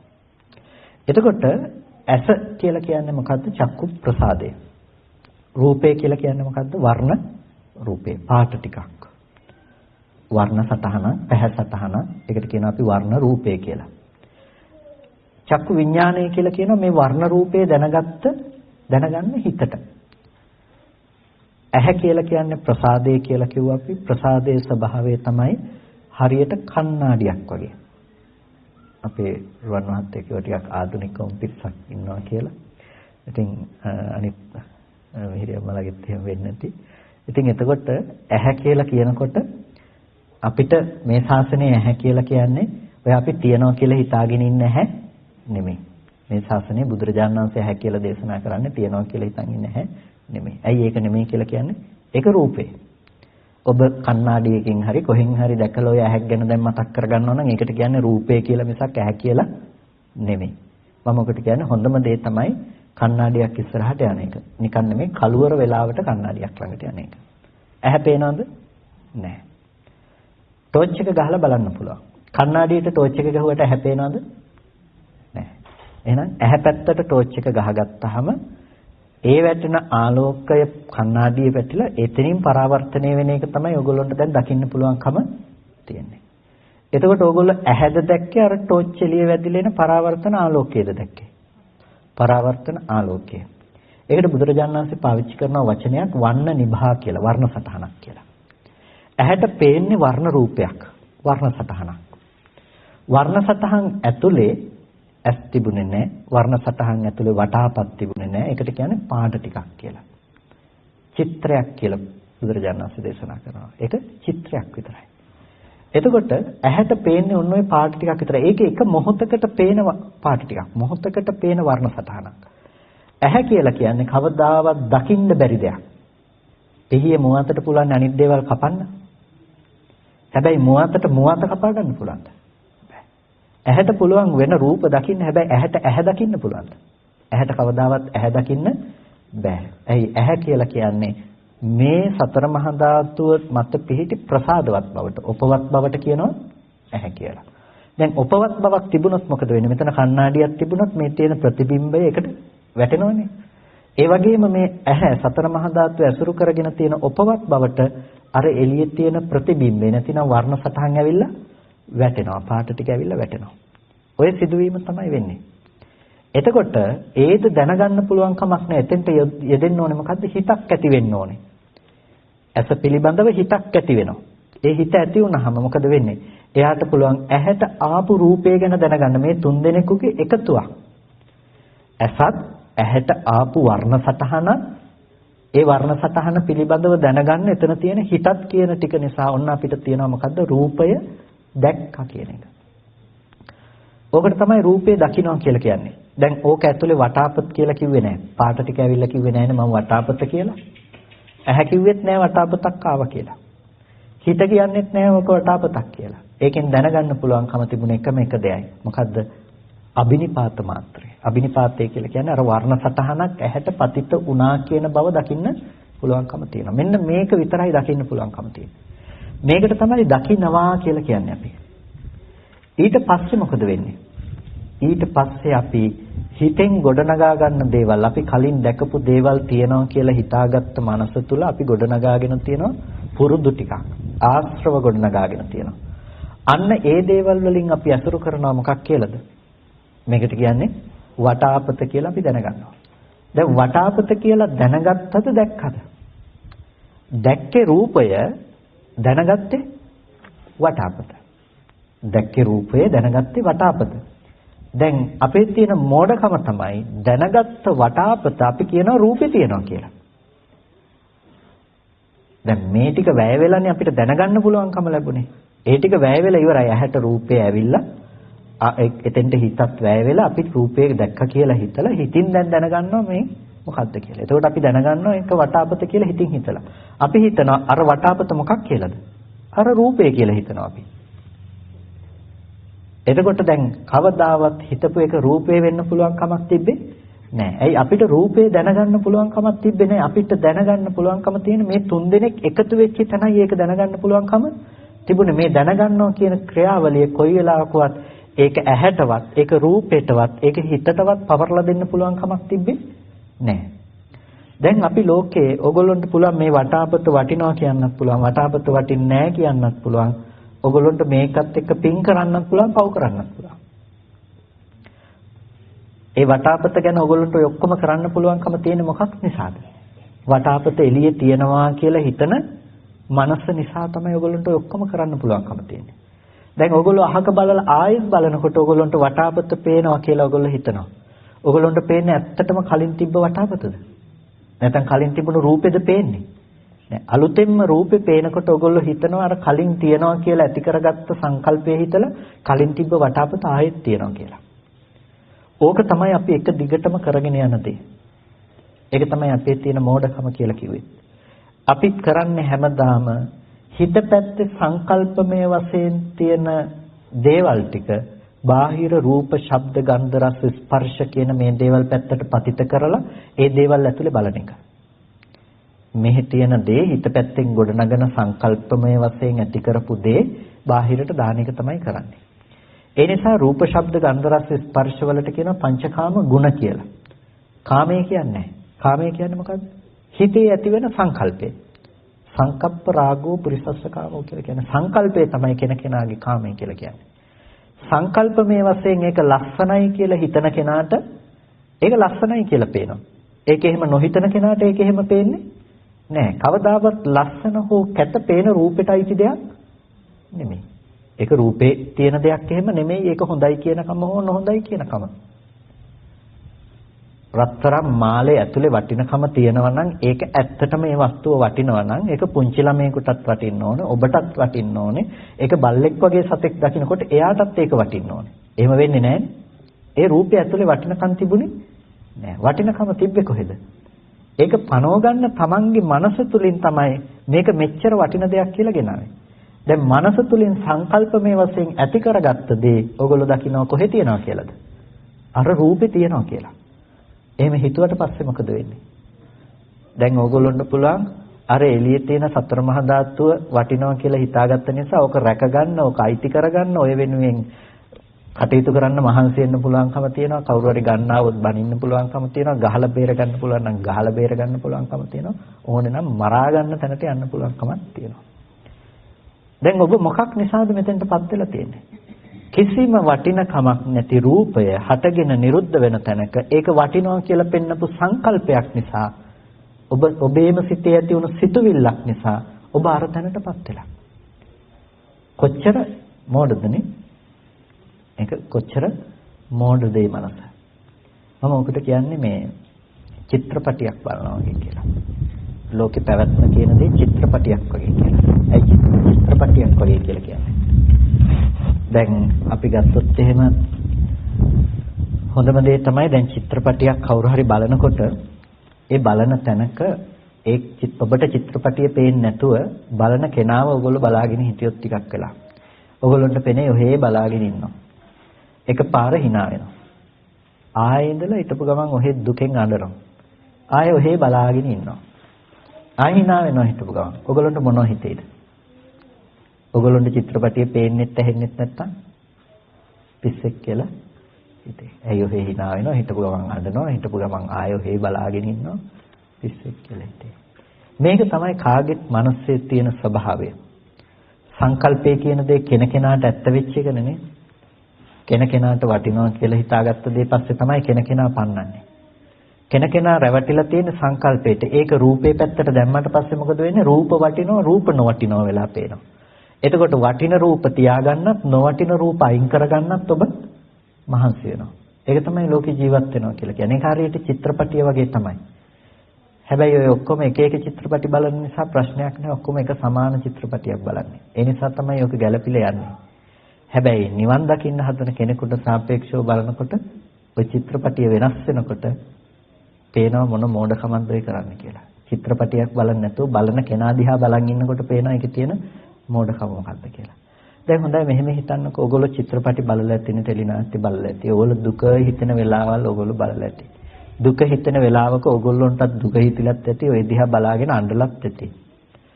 ඔය ඔයගොල්ලෝ මහා දුකකින් ඔක බලාගෙන ඉන්න වෙලාවක චිත්‍රපටිය රඟපාපු මිනිස්සයත් ඒක බලාගෙන හිටියොත් ඔයගොල්ලොත් එක්ක ඔයගොල්ලෝ දුක හිතලා අඬන තැනක එයත් අඬයිද? නෑ එයා අඬන්නේ. ඇයි අඬන්නේ නැත්තේ? පේන දේ වෙනස් වෙලාද එයාට? නෑ පේන දේ එකයි. එයා ඇත්ත කතාව දන්නවා. එයා ඒකේ ඇත්ත කතාව මොකද්ද කියලා දන්නවා. ඔයගොල්ලෝ ඒක අස්සට ගිහිල්ලා ඒක ඇත්තම දේ කරගෙන ඔයගොල්ලෝ අඬන තැනක එයා දන්නවා ඒක ඇතුලේ තියෙන ඇත්ත කතාව මොකද්ද කියලා. මොකද්ද ඒකේ තියෙන ඇත්ත කතාව? එයා දන්නවා රංගපාපු එකක් කියන්නේ. එයා දන්නවා රංගපාපු එකක් කියන්නේ. ඒ වගේම එයා දන්නවා සකස් කරපු එකක් කියන්නේ. එයා කොටස් දෙකක් දන්නවා. ඒ තමයි රංගපාපු දේ සහ සකස් කරපු දේ කියලා. ඔබට දුක එන්නත් එයාට දුක නොඑන්නත් හේතු වුණා මොකද්ද රඟපාපු දෙයක් සහ සකස් කරපු දෙයක් කියලා දන්නකම. අපි කවුරුත් අද කරන්නේ ওই චිත්‍රපටි බලන එක තමයි. ඒකෙදි ඔබට අද තියෙන දෙයක් කරන්නේ තමයි රඟපාපු බවයි සකස් කරපු බවයි දැනගන්න. ඔතන ගැටලුව තියෙන්නේ අද ඔබ චිත්‍රපටිය බලනකොට වෙන කවුරුත් හදපු එකක් නෙමෙයි ඔබම රඟපාලා ඔබම බලන එකක්. හැබැයි ඔබ දන්නේ නැහැ රඟපාපු එකක්ද සකස් කරපු එකක්ද කියලා. ඒකයි ගැටලුව තියෙන්නේ. ඔබට දකින්න තියෙන රඟපාලා ඉවරයි සකස් කරලා ඉවරයි කියන එක. මොකද්ද රඟපාලා ඉවරයි කියලා කියන්නේ? රඟපාලා ඉවරයි කියලා කියන්නේ වෙන මොකක්වත්ම නෙමෙයි. රඟපාලා ඉවරයි කියලා කියන්නේ ඔය ධර්මය අනිත්‍ය වෙලා ගියපු දෙයක්. අනිත්‍ය වෙලා ගියපු දෙයක්. මොකද්ද? ඇහැට ආපු රූපය අනිත්‍ය වෙලා යන දෙයක්. ඇහැට ආපු රූපය අනිත්‍ය වුණ දෙයක්. අනිත්‍ය වුණ දෙයක් කියලා කියන්නේ රූපෙට විතරක් ඕගොල්ලෝ ළඟට එන්න පුළුවන්කම තිබ්බේ නෑ. මම වටාපත, මම අම්මා, මම තාත්තා, මම පුතා කියලා එන්න පුළුවන්කම තිබ්බේ නෑ රූපෙට විතරක්. ඒකෙ තිබ්බේ මොකද්ද? ඇහැට අනාත්ම විදියට වර්ණ සටහනක් පතිත වුණා. එච්චරයි. ඊට පස්සේ එතනට හිත යෙදුනට පස්සේ අර වර්ණ සටහන ගැන දැනගන්න පුළුවන්කම යෙදුණා. ඔය තුන් දෙනාගේ එකතුවට අපි කිව්වා පේන බවක් හැදිලා කියලා. පෙනීම කියන දේ කියලා. ඔච්චරයි පෙනුනේ. අම්මා පෙනුනේ නැහැ, තාත්තා පෙනුනේ නැහැ, ගෙවල් දොරවල් පෙනුනේ නැහැ. පෙනුනේ රූපේ පෙනුණා කියන්න හේතු තුනක් වැය වුණා. මොනවද? ඇස, රූපය සහ සිත. මේ තුන් දෙනාම වැය වුණු තැනක ඔගොල්ලෝ ඒ ටික වැය වෙලා ඉවර වෙච්ච තැනක තමයි දෙයක් සංකල්පමේ වශයෙන් හිතන්නේ ඊට පස්සේ. විතක්ක ਵਿਚාර හසුරුවමින් හිතන්නේ ඊට පස්සේ. ඒ හිතනකොට ඕගොල්ලන්ට හිතෙනවා නම් අර දේ නිසා ඇති වුණු වේදනා සංඥා කියන දේවල් විඳීම කියන දේවල් එළියේ තියෙන රූපේ කියලා හිතනවා නම් ඒක එළියේ තියෙන රූපෙට අයිති කියලා හිතනවා නම් දැන් මොකද වෙන්නේ? දැන් අර හිතේ සංකල්පමේ වශයෙන් ඇති කරගත්ත දේ එළියේ තියෙන රූපේ කියලා දකිනකොට ඕගොල්ලන්ට රූපය ඒ විදිහට පේනවා. රූපය ඒ විදිහට පේනවා. දැන් හේතු ටික නිසා හටගෙන හේතු ටික නැති වෙනකොට ඒක නැති වෙලා නැති වුණත් ඕගොල්ලෝ හිතින් නැඹුරු වෙනවා. ඒ බාහිර තියෙන ධර්මයේ කරා ඔබ නැඹුරු වෙන එක හරිම මෝඩකමක්. දැන් ඔතන සාවිනාංශ සිහිපත් කරන උදාහරණයක් දැන් ලෑලි කෑලි ටිකක් මේ විදිහේ මේ ටිකක් නිසා ඔයගොල්ලන්ට පේනවා මේසයක්. මේ ලෑලි කෑලි යන කෑලි මේ වගේ ටිකක් නිසා ඔයගොල්ලන්ට මේසයක් පේනවා. දැන් මේසෙ දිහා බලාගෙන ඔයගොල්ලෝ ඊට පස්සේ කියන කතාව මොකද්ද? මේසෙ ලෑල්ල, මේසෙ කකුල, මේසෙ තියෙන ඇන. නේ? එහෙමනේ කියන්නේ. දැන් ඔක දෙකක් නේ. මේ ටික නිසා මේසෙ හැදුනා. මේසෙ තියනවා කියලා කියනවා. දැන් එහෙම තියනවා කියලා ආපහු කියනවා මේසෙ කකුල කියලා. දැන් ගහක කඳ පොළ අතු ඉති ටික නිසා අපි කියනවා මේ ගහක් කියලා. දැන් අපි කියනවා ගහේ කඳ කියලා. අපි කියනවා ගහේ කොළ කියලා. දැන් ගහේ ඉති කියනවා. දැන් මේ අතු ඉති කඳ මේ ටික හේතු ටික නිසා නෙමෙයිද අපි ගහ කියලා කිව්වේ. එහෙනම් ඇයි අපි ගහේ කඳ කියලා කියන්නේ? ඒක ආපස්සට ගිහිල්ලා අපි කියනවා ඵලයේ පැත්තේ ඉඳලා බලාගෙන කියනවා හේතු පැත්ත ගැන කතා කරනවා. ඒක ගහට අයිති කියලා. ඒ ටික වැය වුණු තැනක තමයි ගහ කියන දේ පේන්නේ. අපි කියනවා දැන් ගහට අයිති කඳක් තියෙනවා. ගහට අයිති කොළ තියෙනවා කියලා. එතකොට බලනකොට ගහ වෙනමත් තිබිලා ගහට අයිති කඳ අතු ඉති කොළ වෙනම තිබිලා වගේ. අන්න ඒ වගේ කතාවක් තමයි මේ කියන්නේ. අපි කරන්නේ ඒ වගේ මෝඩකමක් තමයි. අපි මේ ටික නිසා හටගත්ත දේ හැම වෙලාවකදීම අපි කියනවා මේකේ ඇහැ පැත්තට දාලා බලනවා. අර මේසේ කකුල් හෙව්වා වගේ අපි හිතේ හටගන්න වේදනා සංඥා ටික අපි බලනවා රූපේ පැත්තට දාලා. ඔබ රූපෙට අයිති නෑ. ඔක කවදාවත් රූපෙට අයිති නෑ. ඔබ ඔය විඳින මට්ටම රූපෙට අයිති නෑ. රූපෙට පුළුවන් කමක් තිබෙන්නේ නෑ පින්නතුනේ කොයි වෙලාවකවත් ඔය දැනුම හදන්න. ඔකට ඇහැ නැත්තම් ඔබට කවදාවත් රූපේ පේනවද? ඇහැ නැත්තම් පේන්නේ නෑ. පේන්නේ ඇහැට අනුරූපව තමයි. ඒකයි ඇහැ වෙනස් වුණොත් රූප වෙනස් වෙන්නේ. ලෝකේ වර්ණන්දතාවය කියලා එකක් තියෙන ඒ නිසා තමයි. ඇහැ වෙනස් වුණොත් රූප වෙනස් වෙනවනේ නේ. අපි කොහොමද අපිට පේන එක හරිම පෙනීම කියලා කියන්නේ. දැන් අපිට මේක මේ විදිහට ලස්සන මල් ටිකක් කියලා පේනවා. මෙතන බල්ලෙක් වගේ සතෙක් හිටියොත් එයාට වෙනම පේනවා. මීමැස්සෙක් හිටියොත් එයාට වෙනස්ව පේනවා. දෙවියෙක් හිටියොත් එයාට මෙතන මොකක්වත් මෙයාගේ සියුම් ශරීරයත් එක්ක පේන්නේ නැතුව තියෙනවා. දැන් අපි කියනවා අපිට පේන එක හරි කියලා. දැන් කාට පේන එකද ඇත්තටම හරි? මීමැස්ස ගියා යාට පේන එක හරි කියලා. දෙවියෙක් නම් දෙවියා ගියායි මට පේන එක හරි කියලා. කාට පේන එකද හරි? කාටවත් පේන එක හරි කියන්න පුළුවන් කමක් නැහැ. ඇයි පේන දේ එළියේ තියෙන දේ නෙමෙයි, එළියේ තියෙන දේ නෙමෙයි අපි කවදාවත් දකින්නේ. අපි දකින්නේ මොකද්ද? කෙනකෙනාගේ ඇහත් වැය වෙලා, රූපයත් වැය වෙලා, හිතත් යොමු වුණ තුන් දෙනෙකුගේ එකතුවක් වෙච්ච තැනක මිසක පේනවා කියන දේ ඇති වෙලා තියෙන්නේ. එළියේ තියෙන දේ පේනුණා කියන්න සුදුසු නෑ ඒක. එතකොට දැන් අපිට මෙන්න මේ වගේ හේතු නිසා හටගත්ත ධර්මයක් තියෙන තැනක අපි හැමදාම කරන්නේ මොකද්ද? හිතේ තියෙන දේවල් ටික එළියට දාන එක. හිතේ තියෙන සංකල්ප ටික බාහිර රූපය පැත්තට දාන එක තමයි අපි කරන්නේ. එතකොට අපිට හම්බෙනවා වටින දේවල්, නොවටින දේවල්. අර ඔක්කොම එළියට දාලා බලනකොට තමයි අපිට පේන්නේ. හිතේ තියෙන සංකල්ප ටික ඔක්කොම එළියට දාන්නේ. ඒක සකස් කළා ඉවරයි. ඒක රංගපාලත් ඉවරයි, සකස් කළත් ඉවරයි. රංගපාල ඉවරයි කියන්නේ මොකද්ද? ඒක පේනවා කියන බව ඇති වෙලා, ඒක නැති වෙලා ගිහිල්ලා ඉවරයි. සකස් කරනවා කියලා කියන්නේ චේතනාවෙන් පිළියෙල කළා ඉවරයි ඊට පස්සේ. ඒක ගෙනල්ලා දීලා තියෙන්නේ දැනගන්නවා කියන එක කරන්න හේතු වෙලා තියෙන්නේ හිත පැත්තෙන් ඇති කරපු දෙයක්. සකස් වෙලත් ඉවරයි. එතකොට දැන් මේ දෙකම එකක් ඇටියට පේනකොට අපි රැවටෙනවා හැමදාම එළියේ තියෙන දෙයට. දැන් ඔබට පුළුවන් ලෝකෙට ඇලෙන්න සහ ගැටෙන්න. වචනේ, ශබ්දේ කවදාවත් දුක නෙමෙයිනේ. ශබ්දකින් දුක එන්නේ නැහැ ඔයගොල්ලන්ට කවදාවත්. පාරායින මිනිස්සු දෙන්නෙක් බැනගෙන ගියා කියලා ඔයගොල්ලන්ට මේ මිනිස්සු දෙන්න රණ්ඩුණා කියලා දුක එන්නේ නැහනේ. ඔයගොල්ලෝ අහගෙන ඉඳී කිසි ප්‍රශ්නයක් නැතුව. ඕනනම් සතුටුත් වෙයි. හැබැයි නිකන් හරි ඕක ආවොත් එහෙම මට තමයි කිව්වේ කියලා. මට බනිනවා කියලා ආවොත් එහෙම සද්දෙත් එක්කම. දැන් මොකද වෙන්නේ? දැන් දුක එන්නේ නැද්ද? දුක එනවා. අපි කියනවා බැනපු නිසා තමයි දුක ආවේ කියලා. ඇත්තටම දුක බැනපු නිසාද? එහෙම නැත්නම් බනිනවා කියන එක අල්ලගත්ත නිසාද? බනිනවා කියන එක අල්ලගත්ත නිසා. ඒ ශබ්දය එළියේ තියෙන එක මට කිව්වා කියලා අපි දැනගන්න තැන තමයි අපිට දුක එන්නේ. කවදාවත් ශබ්ද නෙමෙයි දුක ගේන්නේ. ඒ ශබ්දේ උපාදාන වශයෙන් අල්ලගන්නකොට ඒක මම මගේ කියලා මට කියලා අල්ලගන්නකොට තමයි අපිට දුක කියන දේ එන්න පටන් ගන්නෙ. එතකොට දැන් ඔබට ශබ්ද මාත්‍රෙන් ඉවර වෙනවා නම් ඒක පස්සේ පන්නගෙන යන්නේ නැත්තම් ශබ්දය ඇහෙනකොටම මේ දැනගත්ත දේ එතන ඉවරයි කියන එක ඔබ දකිනවා නම් ඒක එළියට පවර්ලා දෙන්න යන්නේ නැත්තම්. ඒ කියන්නේ අහත් කන ළඟට ආපු දේ කියන දෙයට අයිතිකාරයෝ එළිය පෙන්වන්න නැත්තම් ඕගොල්ලොන්ට බනින්න කට්ටිය ඉඳීද ලෝකේ? බනින්න කවුරුත් නැත්තම් සද්දයක් ඇහෙනකොට සද්දේ ආරම්භය ඕගොල්ලොන්ට තරහ ගන්න කෙනෙක් ඉඳීද? කෙනෙක් නැති වෙනවා. මේක එක පැත්තකින් ටිකක් ලොකු තාක්ෂණයක්. එක පැත්තකින් හොඳට Tamanට නුවණ මෙහෙවා බලන්න පුළුවන් හොඳ දර්ශනයක්. ඔගොල්ලෝගේ ජීවිතයට භාවිත කර යුතු දෙයක්. ඔගොල්ලෝගේ ජීවිතයේ යථාර්ථය සම්මර්ෂණය කළ යුතු පැත්තක්. ඒ නිසා මේ විදිහේ කුසල ධර්මයන් කරනවා වගේම ඔගොල්ලෝ ඒ කුසල ධර්ම කරන ගමන්ම ඔගොල්ලෝගේ ජීවිතයේ ඇත්ත කතාව පැත්ත පොඩ්ඩක් බලන්නට ඕනේ. ඔගොල්ලෝ රූප, ශබ්ද, ගන්ධ, රස, ස්පර්ශ මේ දේවල් ඔස්සේ රැවටිලා තියෙන්නේ කොහොමද? ඔගොල්ලෝ සංකල්ප මේ වශයෙන් හදාගත්ත දේවල් බාහිර ලෝකෙට දාලා නැවත බලලා ලෝකේ හදාගෙන විඳින්නේ කොහොමද කියන එක ගැන ඔගොල්ලෝ හොඳට නුවණින් දකින්න ඕනේ.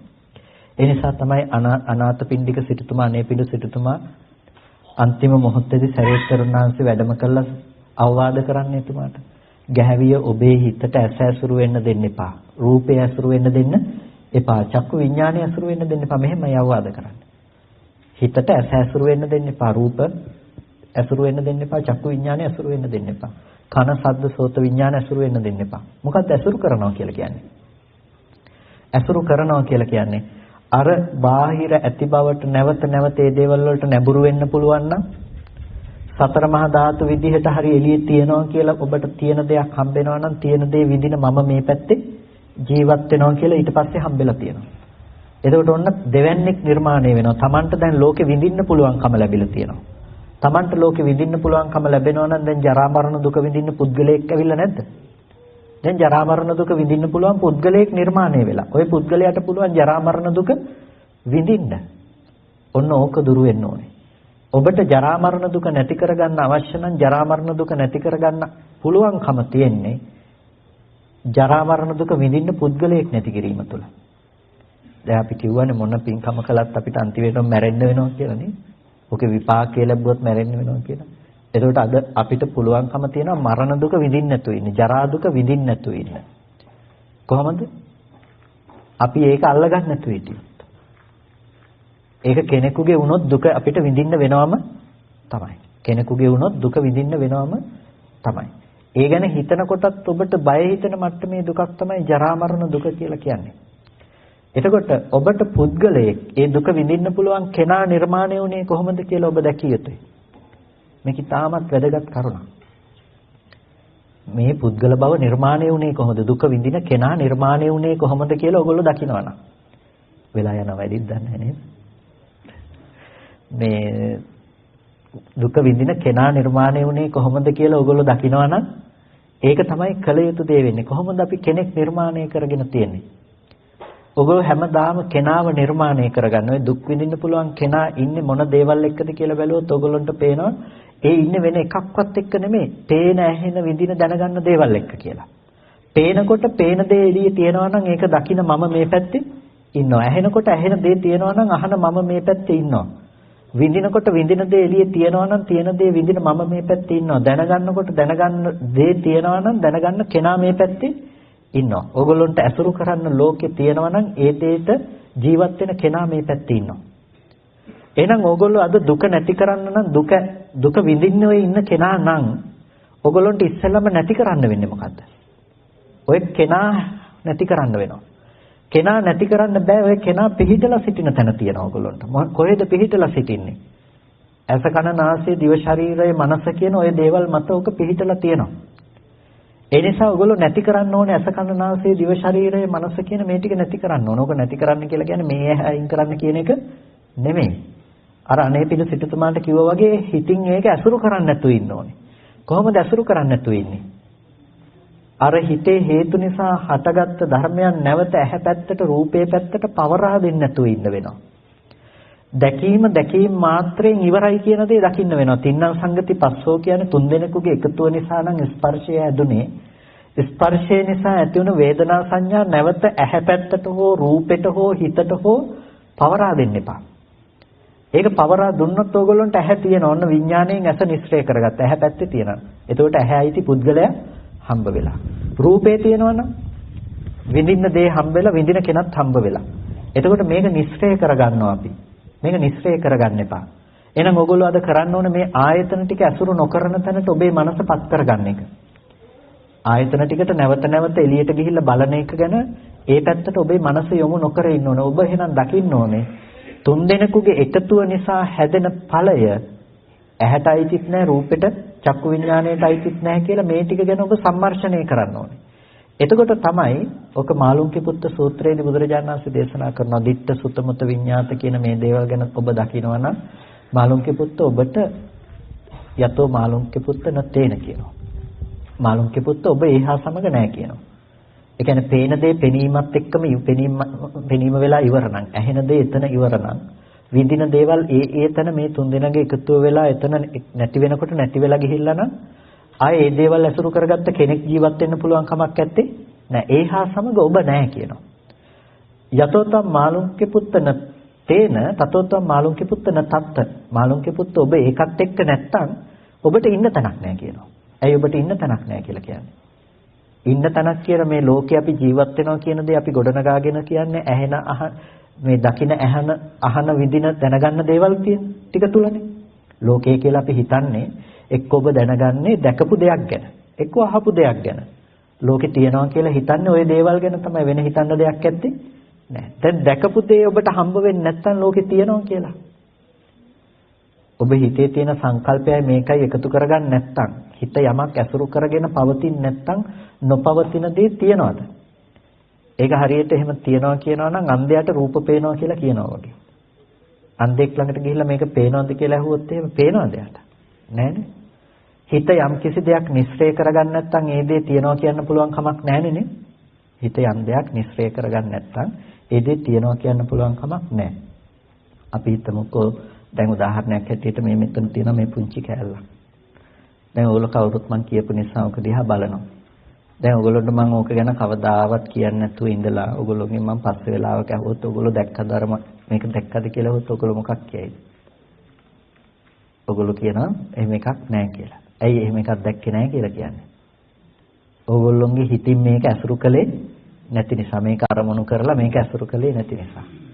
ওই විදිහට ඔයගොල්ලෝ ලෝකේ ඇති බවට හම් වෙන හැම අරමුණකම ඔයගොල්ලන්ට ওই විදිහේ දෙයක් ආවොත් එහෙම මේක දැන් නොදැක්ක මට්ටමේ තිබ්බොත් තියෙන විදිහටම ලෝකෙ මේ පෙනුණා කියලා ඔබ අතීත අරමුණු ගොඩකද ජීවත් වෙනවනේ.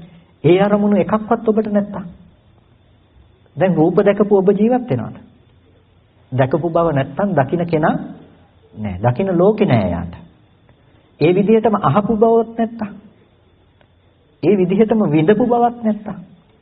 දැනගත්ත බවක් නැත්තම් යාට පණවන්න බෑනේ දැන් කෙනෙක් ජීවත් වෙනවා කියලා.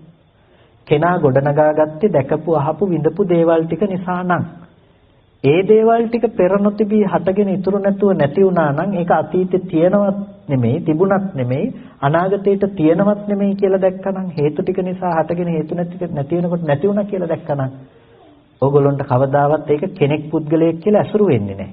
ඒ දේ දකින්න කෙනෙක් හිටියා කියලා හිතෙන්නේ නැහැ. එතකොට ඔබට ජීවත් වෙන්න ලෝකයක් නැහැ. ඒකයි නතත්ත කියලා කිව්වේ.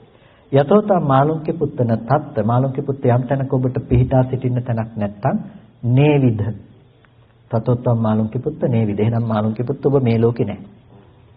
මේ ලෝකේ නැහැ. ඇයි මේ ලෝකේ නැහැ කියලා කිව්වේ? මේ ලෝකේ ඔබ යම් විදියකින් සැප දුක් විඳගෙන ජීවත් වෙනවා නම් මෙහෙ මැරෙනකොට මෙහෙ අඬනවා නම් මෙහෙ වචනයක් ඇහෙනකොට තරහ ගිහිල්ලා කිපෙනවා නම් ඒක තමයි ඔබ ජීවත් වෙන ලෝකේ. දැන් ඔබ ඔබේ හිතේ ඇති වෙන සංකල්ප බාහිර රූප ශබ්ද ගන්ධ රස ස්පර්ශයන්ට පවරා දෙන්නේ නැත්නම් දැන් ඔබට ජීවත් වෙන්න ලෝකයක් හම්බ වෙන්නේ නැහැ. එළියේ බාහිර අරමුණු තුල බාහිර ආයතන පැත්තෙන් ඔබට ජීවත් වෙන්න ලෝකයක් හම්බ වෙන්නේ නැහැ. ඒකයි නේවිද කියලා කිව්වේ. එහෙනම් ඔබට මරණින් මත්තේ දෙයක් ඇත්තේ නෑ නේ හුරං. නේ උබේ මන්තරේ මේ දෙක අතර කොහේ හරි ජීවත් වෙනවා නෙමෙයි. ඒසේවන්තෝ දුක්ඛසාති මේක තමයි දුකේ කියලා. දැන් ඔබට ප්‍රතිසන්දි වශයෙන් යන්නේ යම් කර්මයක් සිහිපත් කළා නෙනේ යම් ගති නිමිත්තක් සිහිපත් කළා. දැන් ඔබ සිහිපත් කරන එක එළියේ තියෙන දේ නෙමෙයි කියලා ඔබට නුවණ තියනවා නම් ඔබට පුළුවන් ද ඊයේ දැකපු මිනිස්සු ගැන අද හිතන්න? දැකීම පිළිබඳව නුවණ තියනවා නම් ඊයේ හිටපු මිනිස්සු ගැන අද හිතන්න පුළුවන් කමක් ඔබට ඇත්තේ නැහැ. ඔබ දන්නවා දැකීම ඇස්සේ මිනිස්සු නැහැ කියලා. ඉතින් දැකීම ඇස්සේ මිනිස්සු නැත්තම් දැකපු දේවල් ඇස්සේ මිනිස්සු නැත්තම් ඔබට දැකීම ඇස්සේ මිනිස්සු නැහැ කියන එක පිළිබඳව අමුතුවෙන් කියන්න අවශ්‍ය වෙන්නේ නැහැනේ. දැකීම ඇස්සේ මිනිස්සු නැත්තම් දැකපු මිනිස්සු ලෝකේ ජීවත් වෙනවා කියන මෝඩකමට එතන ඉඩ ඇත්තේ නැහැ. එතකොට ඔබ සතර මහා ධාතු රූපේට හරි ඔබේ හිතට හරි මිනිස්සෙක් කියලා රැවටෙන මෝඩකම නැත්තම් ඔබට මරපු මිනිස්සු ඉන්න පුළුවන්ද? මරපු මිනිස්සු ඉන්න පුළුවන් කමක් නැහැ. ඒ නිසා අඟුලිමාල තෙරුන් වහන්සේටත් ප්‍රතිසන්දි විපාක පිණිස කොච්චර මිනිස්සු මැරුවත් ඒව ගැන හිතලා යන්න හේතු නැහැ. අපි සසරේ ඉඳලා කොච්චර කර්ම සකස් කරගෙන තිබුණත් කර්ම රැස් කරගෙන තිබුණත් ප්‍රතිසන්දි විපාක පැත්තට අරගෙන යන්න හේතු නැහැ. ඒව ඔක්කොම හේතු සිඳනවා මේ දර්ශනයත් එක්ක. මිනිස්සෙක් හම්බෙන්නේ නැත්තම් මිනිස්සෙක්ගේ මරණයක් හම්බ වෙන්න පුළුවන් කමක් නැත්තේ නැහැ. තියෙන දේත් එක්ක තමන්ව හම්බ වෙන්නේ නැත්තම් තමන් මැරෙනවා කියලා හම්බ වෙන්න පුළුවන්ද? තමන් මැරෙනවා කියලා හම්බ වෙන්න බෑ. තමන් ලෙඩ වෙනවා කියලා හම්බ වෙන්න බෑ. ලෙඩ වෙන්න තමන් හම්බ වෙන්නේ නැත්තම් තමන්ගේ ලෙඩවීම කොහේ හම්බ වෙන්නද? ඉතින් මේක එක තාක්ෂණයක්. මේක කරන්න පුළුවන් දෙයක්. ප්‍රායෝගිකව දුක නැති කරන්න පුළුවන් ක්‍රමයක් මේක. ඉතින් ඔබ ඒ සඳහා අප්‍රමාදී වෙන්න. ඒ සඳහා තවදුරටත් මෙතනින් නතර වෙන්න එපා. ආධුනිකම කෙනෙක් හිටියොත් මම දන්නවා මේ කියපු දේවල් ටිකක් තේරෙන්නේ නැහැ කියලා. ඉතින් ටිකක් අහලා පුරුදු කෙනෙක් හිටියොත් තේරෙයි මොකද්ද කිව්වේ කියලා. ඉතින් නමුත් මේ ගැඹුරු පැත්ත ගැන මතක් කළේ මේ ශාසනයේ හරය කියලා කියන්නේ මේ ජීවිතේ ඔබට දුක ගේන්න පුළුවන් හැම පැතිකඩක්ම නැති කරලා දාන උතුම් පැත්තකට. ඒ පැත්ත ගැන ඔබ අප්‍රමාදී වෙන්න. මම බලාපොරොත්තු වෙන්නේ මේ කියපු කාරණා ටික 100%ක්ම ඔබට තේරෙයි කියලා. ඔබට ටිකක් හරි වෙනද දැනගෙන හිටියට වැඩිය තේරුණා නම් ඒකත් ලොකු දෙයක්. මම කියන්නේ මොකක්වත්ම තේරුන්නේ නැත්නම් ඒකත් ලොකු දෙයක් කියලා. ඇයි මොකක්වත්ම තේරුන්නේ නැත්නම් ඔයගොල්ලන්ට තවත් අප්‍රමාදී වෙන්න ඕනේ ටිකක් තේරුණ කෙනාටත් වැඩියනේ. ඇයි මෙච්චර ධර්මයක් කතා කරනකොට මේ ශාසනය ලැබිලා මිනිස්සු හැටියටත් ඉපදිලා ඉන්නකොට ඇයි මට බැරි වුණේ මේ කියපු එක තේරුම් ගන්න? එහෙනම් අර ටිකක් තේරුණ කෙනාටත් වැඩිය වේගෙන් අප්‍රමාදී වෙන්න ඕනේ කවුද? මොකක්වත්ම නොතේරිච්ච කෙනා. ඒ නිසා ඔයගොල්ලෝ අප්‍රමාදී වෙන්න. ඔයගොල්ලන්ට පුළුවන්. කවුරුත් මේ බණ දැනගෙන ඉපදිච්ච අය නෑනේ. ඒ නිසා උත්සාහය සහ වීරියත් එක්ක පුන මේක පස්සෙන් පන්නගෙන ගිහිල්ලා මේක ඔබේ ජීවිතයට අවබෝධ කරගන්න අවශ්‍යයි. නිකන් මැරිලා යන්න එපා. හැමෝම කරන්නේ නිකන් මැරිලා යන එක. වැඩකට නැති දෙයකට මහන්සි වෙලා නිකන් මැරිලා යන එක. කවදාවත් තෘප්තියක් නැහැ. හොයාගෙන හැමදාම කැරට්ටලේ පස්සෙන් පන්නගෙන යනවා වගේ පන්නගෙන යන එක විතරයි ඉතුරු වෙලා තියෙන්නේ.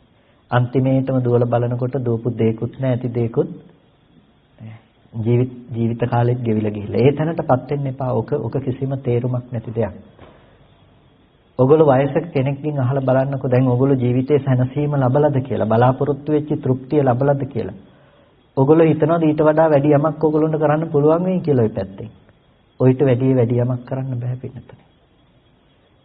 ඔගොල්ලොන්ට පුළුවන් මහා ධනයක් හම්බ කරලා තියන්න. ওই ධනෙ වේදම් කරලා ඔයගොල්ලන්ට පුළුවන් ද මැරෙන එක තප්පරයක් එහාට දාගන්න. එක තප්පරයක් එහාට දාගන්න මැරෙන එක. ජීවිතේ ඉල්ල ගන්න එක අවුරුද්දක් දෙකක් ජීවත් වෙන්න කියලා ජීවිතේ ඉල්ල ගන්න පුළුවන්ද? බෑ. ඔයගොල්ලෝ නොමැරි ඉන්න බෑ. ලෙඩවීම කියන දේ ඔළුවේ කැක්කමක් හැදෙනකොට බෙදා ගන්න පුළුවන් අඩුම තරමේ. අනේ ඔයත් පොඩ්ඩක් අරගෙන මේක විඳින්න කියලා බෙදා ගන්න පුළුවන්ද? බෑ. පින්නතුනේ එච්චර අසරණ තැනක අපි ජීවත් වෙන්නේ. ඒ නිසා හිතන්න එපා ওই පැත්තේ සැනසීමක් තියෙයි කියලා. ඉතින් අද මෙච්චර වයසට ගියපු කෙනෙක් එක්ක කතා කරලා බලලා එයා ලබාගත්ත සැනසීමක් නැත්තම් ඒ කාලේ යනකොට ඒ පැත්තෙම අපි යනවා නම් ඒ පැත්තෙන් අපිට ලබන්න පුළුවන් වෙන සැනසීමකුත් නැහැ පින්නතුනේ. අපිට වැඩි මුදල් තිබුණ රජවරුත් මැරුණා. බලය තිබුණු මිනිස්සුත් මැරුණා. හැකියාව තිබුණු මිනිස්සුත් මැරුණා. ඒ නිසා ওই පැත්තේ සැනසීමක් ලබා ගන්න පුළුවන් පැත්තක් නෑ. తాවකාලිකව සතුටු වෙන්න පුළුවන්. ඕගොල්ලන්ට Taman තුල සතුටු වීම හැරුණකොට නිවීම කියන දේ උරුම කරගෙන සතුට ලැබුවොත් මිසක හිතන්න එපා භෞතික දෙයින් නම් ඔය සතුට ලබන්න පුළුවන් වෙයි කියලා. ඒ නිසා නිවෙන්න පින්නතුනේ ඇවිලෙමින් සතුටු වෙන්න එපා. නිවීමත් එක්ක සංසිඳීමත් එක්ක සතුටු වෙන්න. ඒ සඳහා තමයි ධර්මයේ තියෙන්නේ. ඒක ඔබට වෙන කොහෙන්වත් හොයන්න පුළුවන් කමක් නෑ ලෝකෙ තුලින්. ඒක කිසිම තැනකින් ඔබට ලෝකේ හොයන්න පුළුවන් කමක් නැහැ. ඒ නිසා ඒක හොයන්න එපා මේ ධර්මයේ පැත්තට ටිකක් නැඹුරු වෙලා මේ වෙනුවෙන් කාලය ගත කරන්න.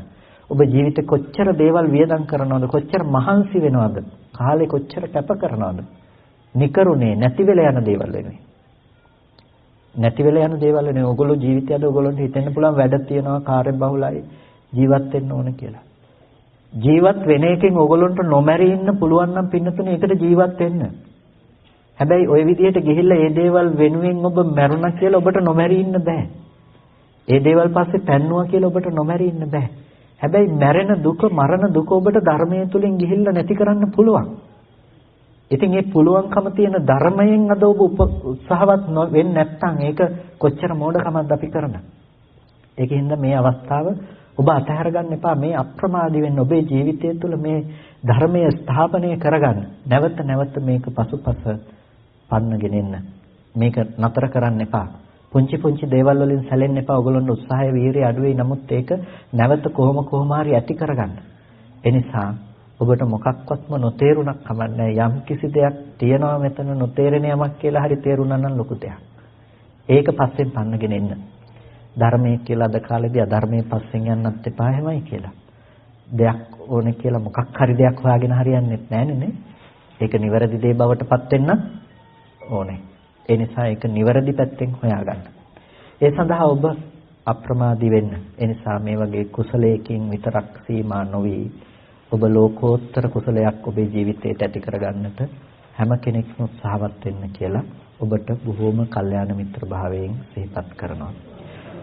ඉතින් හැමදෙනෙක්ම අද ඊටාම වටින කුසලයක් සිද්ධ කරගන්නට යෙදුනේ.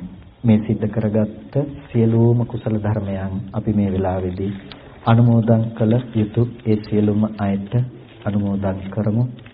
කල්පනා කරගන්න පළමුවෙන් අපි සිද්ධ කරගත්ත මේ සියලු කුසල ධර්මයන් අපට අර්ථයෙන් ධර්මයෙන් අනුශාසනා කරන අපේ ධර්මාචාර්ය අවසරයි මාංකඩවල සුදස්සන ස්වාමීන් වහන්සේට, අවසරයි මාංකඩවල නන්දරත්න ස්වාමීන් වහන්සේට, ස්වාමීන් වහන්සේලා දෙනමතම උතුම් නිවනින් සැනසීම පිණිස මේ කුසලය හේතු පාරමිතාවක්ම වේවා කියලා ප්‍රාර්ථනා කරනවා. ඒ වගේම මේ සීල කුසල ධර්මයෝ මේ ස්ථාන අධිග්‍රහිත ඉෂ්ඨකාරක ආදී සීල දේවගණ සමූහයාට අනුමෝදන් කරනවා. දෙවියෝ මේ පින් සතුටින් සාදුනාදයෙන් අනුමෝදන් වනු ලබත්වා. දෙවියන්ට මේ පින් උතුම් නිවනින් සැනසීම පිණිසම හේතු පාරමිතාවක් වේවා කියලා සාදු කියලා දෙවියන්ට පින් අනුමෝදන් කරනවා. ඒ වගේම අද දවසේදී ඒ ආවාස දෙකක් සේනාසනයේහි පූජා කරන්නට යෙදුන මහා සංඝරත්නය ආරමුණු කරගෙන මේ සිද්ධ කරගත්ත සියලුම කුසල ධර්මයන් අපි ඔබ සියලු දෙනා නමින් මේ පරලෝකීය ඒ සියලුම ඥාතීන්ට අනුමෝදන් කරන්නට බලාපොරොත්තු වෙනවා. මේ සියලුම කුසල් ඒ මෙහිරම්මගේ මේ පරලෝකීය ස්වාමි පුරුෂයා 2019 6 වෙනි මාසේ 5 වෙනි දින පරලෝ සැපත් ආර්.එම්. ප්‍රියංග කරුණාතිලක මහත්මයාට අපි අනුමෝදන් කරනවා. මේ පළවෙනි මාසේ 25 වෙනි දිනට යෙදුණු එතුමාගේ 46 වෙනි ජන්මදිනය නිමිති කරගෙන තමයි මේ කුටි පූජාව සිදු කරන්නට අදහස් කරගෙන හිටියේ. ඉතින් අපි ඒ පින්වත් මහත්මයාට මේ සියලුම කුසල ධර්මයන් විශේෂයෙන් අනුමෝදන් කරනවා. ඒ වගේම 2020 වසරේ මිය පරලෝකීය උපාලි නිහාල් ශාන්ත, ඒ වගේම සිසිල විජේසුන්දර, සමන්ත විමල රත්න යන තරුණ මහත්වරුන්ට අපි මේ සියලු පින් අපි අනුමෝදන් කරනවා. ඒ වගේම ඒ සහ සම්බන්ධ වුණ සෑම සියලු දෙනා නමින් මේ පරලෝකීය සියලුම ඥාතීන්ට අපි ඒ පින් අනුමෝදන් කරනවා. ඒ වගේම ඊට පසු අපිට පූජා මේ සංඝයා උදෙසා පූජා කරන්නට යෙදුණු ඒ ආවාසය ඉදි කරන්නට කටයුතු කළ ඒ පින්වත් පිරිස බලාපොරොත්තු වෙනවා මිය පරලෝකීය ඥාතීන්ට පුණ්‍යානුමෝදනා කරන්නට. ඒ.එම්. වික්‍රමසිංහ පියතුමාණන්ට වසරකට පෙර මිය ගිය ඒ පියතුමාණන්ට, ඒ වගේම 3 මාසයකට පෙර මිය පරලෝකීය බී.ආර්. නන්දාවතී මෑණියන් ඇතුළු මෙලොව වශයෙන් සහ සංසාරික වශයෙන් මිය පරලෝක ගිහිල්ලා යම් ඥාතිවරයෙක් පින් බලාපොරොත්තු වෙනවා නම් ඒ සෑම සියලු ඥාති වර්ගයාට අපි මේ සියලු පින් අනුමෝදන් කරමු. මේ මොහොතේදී ඒ ගෞරවනීය පියතුමාණන් සහ ඒ මෑණියන් අපේ ගෞරවනීය ස්වාමීන් වහන්සේගේ පියතුමා සහ මෑණියෝ. ඉතින් ඒ නිසා මේ ශාසනයට බොහොම හිතයිශී දායක වුණ මෑණිය කෙනෙක් සහ පිය කෙනෙක් ඒ මිය පරලෝකීය පියතුමා සහ මෑණියෝ ඒ පිළිබඳව අපි විශේෂයෙන් සිහිපත් කරනවා. අපේ පැවිදි ජීවිතයේ පුරාවට සිදු කළා වූ සියලුම කුසල ධර්මයන්ොත් ඒ සෑම සියලු දෙනොත් මේ සියලුම ඔබ සිද්ධ කළ සියලු කුසලයන්ොත් ඒ මිය පරලෝකීය ඒ සියලුම ඥාතීන්ට අපි මේ මොහොතේදී අනුමෝදන් කරමු. හැම කෙනෙක්ම ඒ සියලු පින් අනුමෝදන් කරන්න මෙලොව වශයෙන් හෝ සංසාරික වශයෙන් මේ ගිහිල්ලා පින් බලාපොරොත්තු වෙන සෑම සියලු ඥාති වර්ගයාට ඔවුන් දුකක සිටිනන් දුකෙන් අත මිදේවා, සැපක සිටිනන් ඒ සැපතවත් වඩා වර්ධනය කරගනීවා. ඒ ඥාතීන්ට තුම් නිවනින් සැනසීම පිණිසම මේ කුසලය හේතු පාරමිතාවක් වේවා කියලා සාදු කියලා පින් අනුමෝදන් කරන්න. හොඳයි, මේ කුසලයේ සඳහා ඒ දායකත්වයේගත් ඔබ සෑම සිළු දිනාටත් අපි මේ පින් අනුමෝදන් කරනවා. ඒ පළමුව පූජා කළ ආවාසය සඳහා මූලික කටයුතු වලදී සහ සම්බන්ධ වන්නට යෙදුණා පී.එස්. චන්ද්‍රසෝම මහත්මයා සහ සීලා චන්ද්‍රසෝම මහත්මිය. ඒ පින්වත් දෙපළටත් ඒ වගේම එස්.ඒ. ජයවර්ධන මහත්මයා සහ විනීතා ජයවර්ධන මහත්මිය කියන මේ පින්වත් පිරිස ඒ මූලික අධීර තුලදී ඒ කුසලයේ සඳහා දායකත්වයේගෙන කටයුතු කළා. ඊට පස්සේ අපේ මිහිරියම්ම සහ ඒ පින්වත් පිරිස ඒ ආවාසයේ අනිකුත් සියලුම කටයුතු අංග සම්පූර්ණම නිම කරලා ඊටමත් විශාල වැඩ කොටසක් එතන සිදු කරන්නට යෙදුණා. ඒ සියලුම කුසල ධර්මයන් වෙනුවෙන් අපි හැම දිනාටම පුණ්‍යානුමෝදනා කරනවා. ඒ නම් අපි කලින් සඳහන් කළා සහ පුණ්‍යානුමෝදනා පත්‍රත් ලබා දීමක් සිදු කරයි. ඒ සෑම සිළු දිනාටම ඒ වගේම අනික් ආවාසයේ පූජා කළ ඒ දෙමුවාන අවසරයි ශාන්තිනිකේතනාරාමාධිකාරී පන්නිල රතනසාර ස්වාමීන් වහන්සේට, ඒ වගේම පන්නිල බුදුගල්ලෙන චන්ද්‍රාරාමාධිකාරී අවසරයි දිගන්දල සුමනසාර ස්වාමීන් වහන්සේ ඇතුළු ඒ පවුලේ සහෝදර සහෝදරයන් පිරිස විශේෂයෙන් අපි සිහිපත් කරනවා. රුවන් සංජය වික්‍රමසිංහ, දිනේෂ් සිත්‍රා, රවීන්ද්‍රනාත් වික්‍රමසිංහ, භද්‍රා වික්‍රමසිංහ, දුලිප් වික්‍රමසිංහ ඇතුළු නෑදෑ හිත මිතුරන් ඇතුළු සෑම සියලු ඒ පින්වත් පිරිසට සහ සම්බන්ධ වුණ සෑම සියලු දෙනාටම ඉතින් මේ කුසලයේ සිද්ධ කරන්නට මේ දෙපාර්ශවයේම බොහෝ කල්යාණ මිත්‍ර පිරිසක් එකතු වුණා. ඒ එකතු වුණ සෑම සියලු පින්වත් පිරිසටම අපි මේ අවස්ථාවේදී ආශිර්වාද කරනවා. පින්වත් ඔබ සෑම සියලු දෙනාටම මේ උතුම් වූ කුසලය නිදුක් නිරෝගී සුවපත් බව චිරජීවනයේ පිණිසම කායික මානසික සැනසෙල්ල උදාර කරගෙන අමා මහ නිවනින් සැනසීම පිණිසම හේතු පාරමිතාවක්ම වේවා කියලා සාදු කියලා කවුරුත් පින් අනුමෝදන් වෙන්න. හොඳයි හැම දිනකටම තෙරුවන් සරණයි. අභිවාදන සීලිස්ස නිච්ඡං වද්දා පචායිනෝ චත්තාරෝ ධම්මා වද්ධන්ති ආයුවන්නෝ සුඛං බලං ආයුරාෝග්‍ය සම්පatti සග්ග සම්පatti මේවච අතෝ නිබ්බාන සම්පatti ඉමිනාතේ සමිද්ධතු.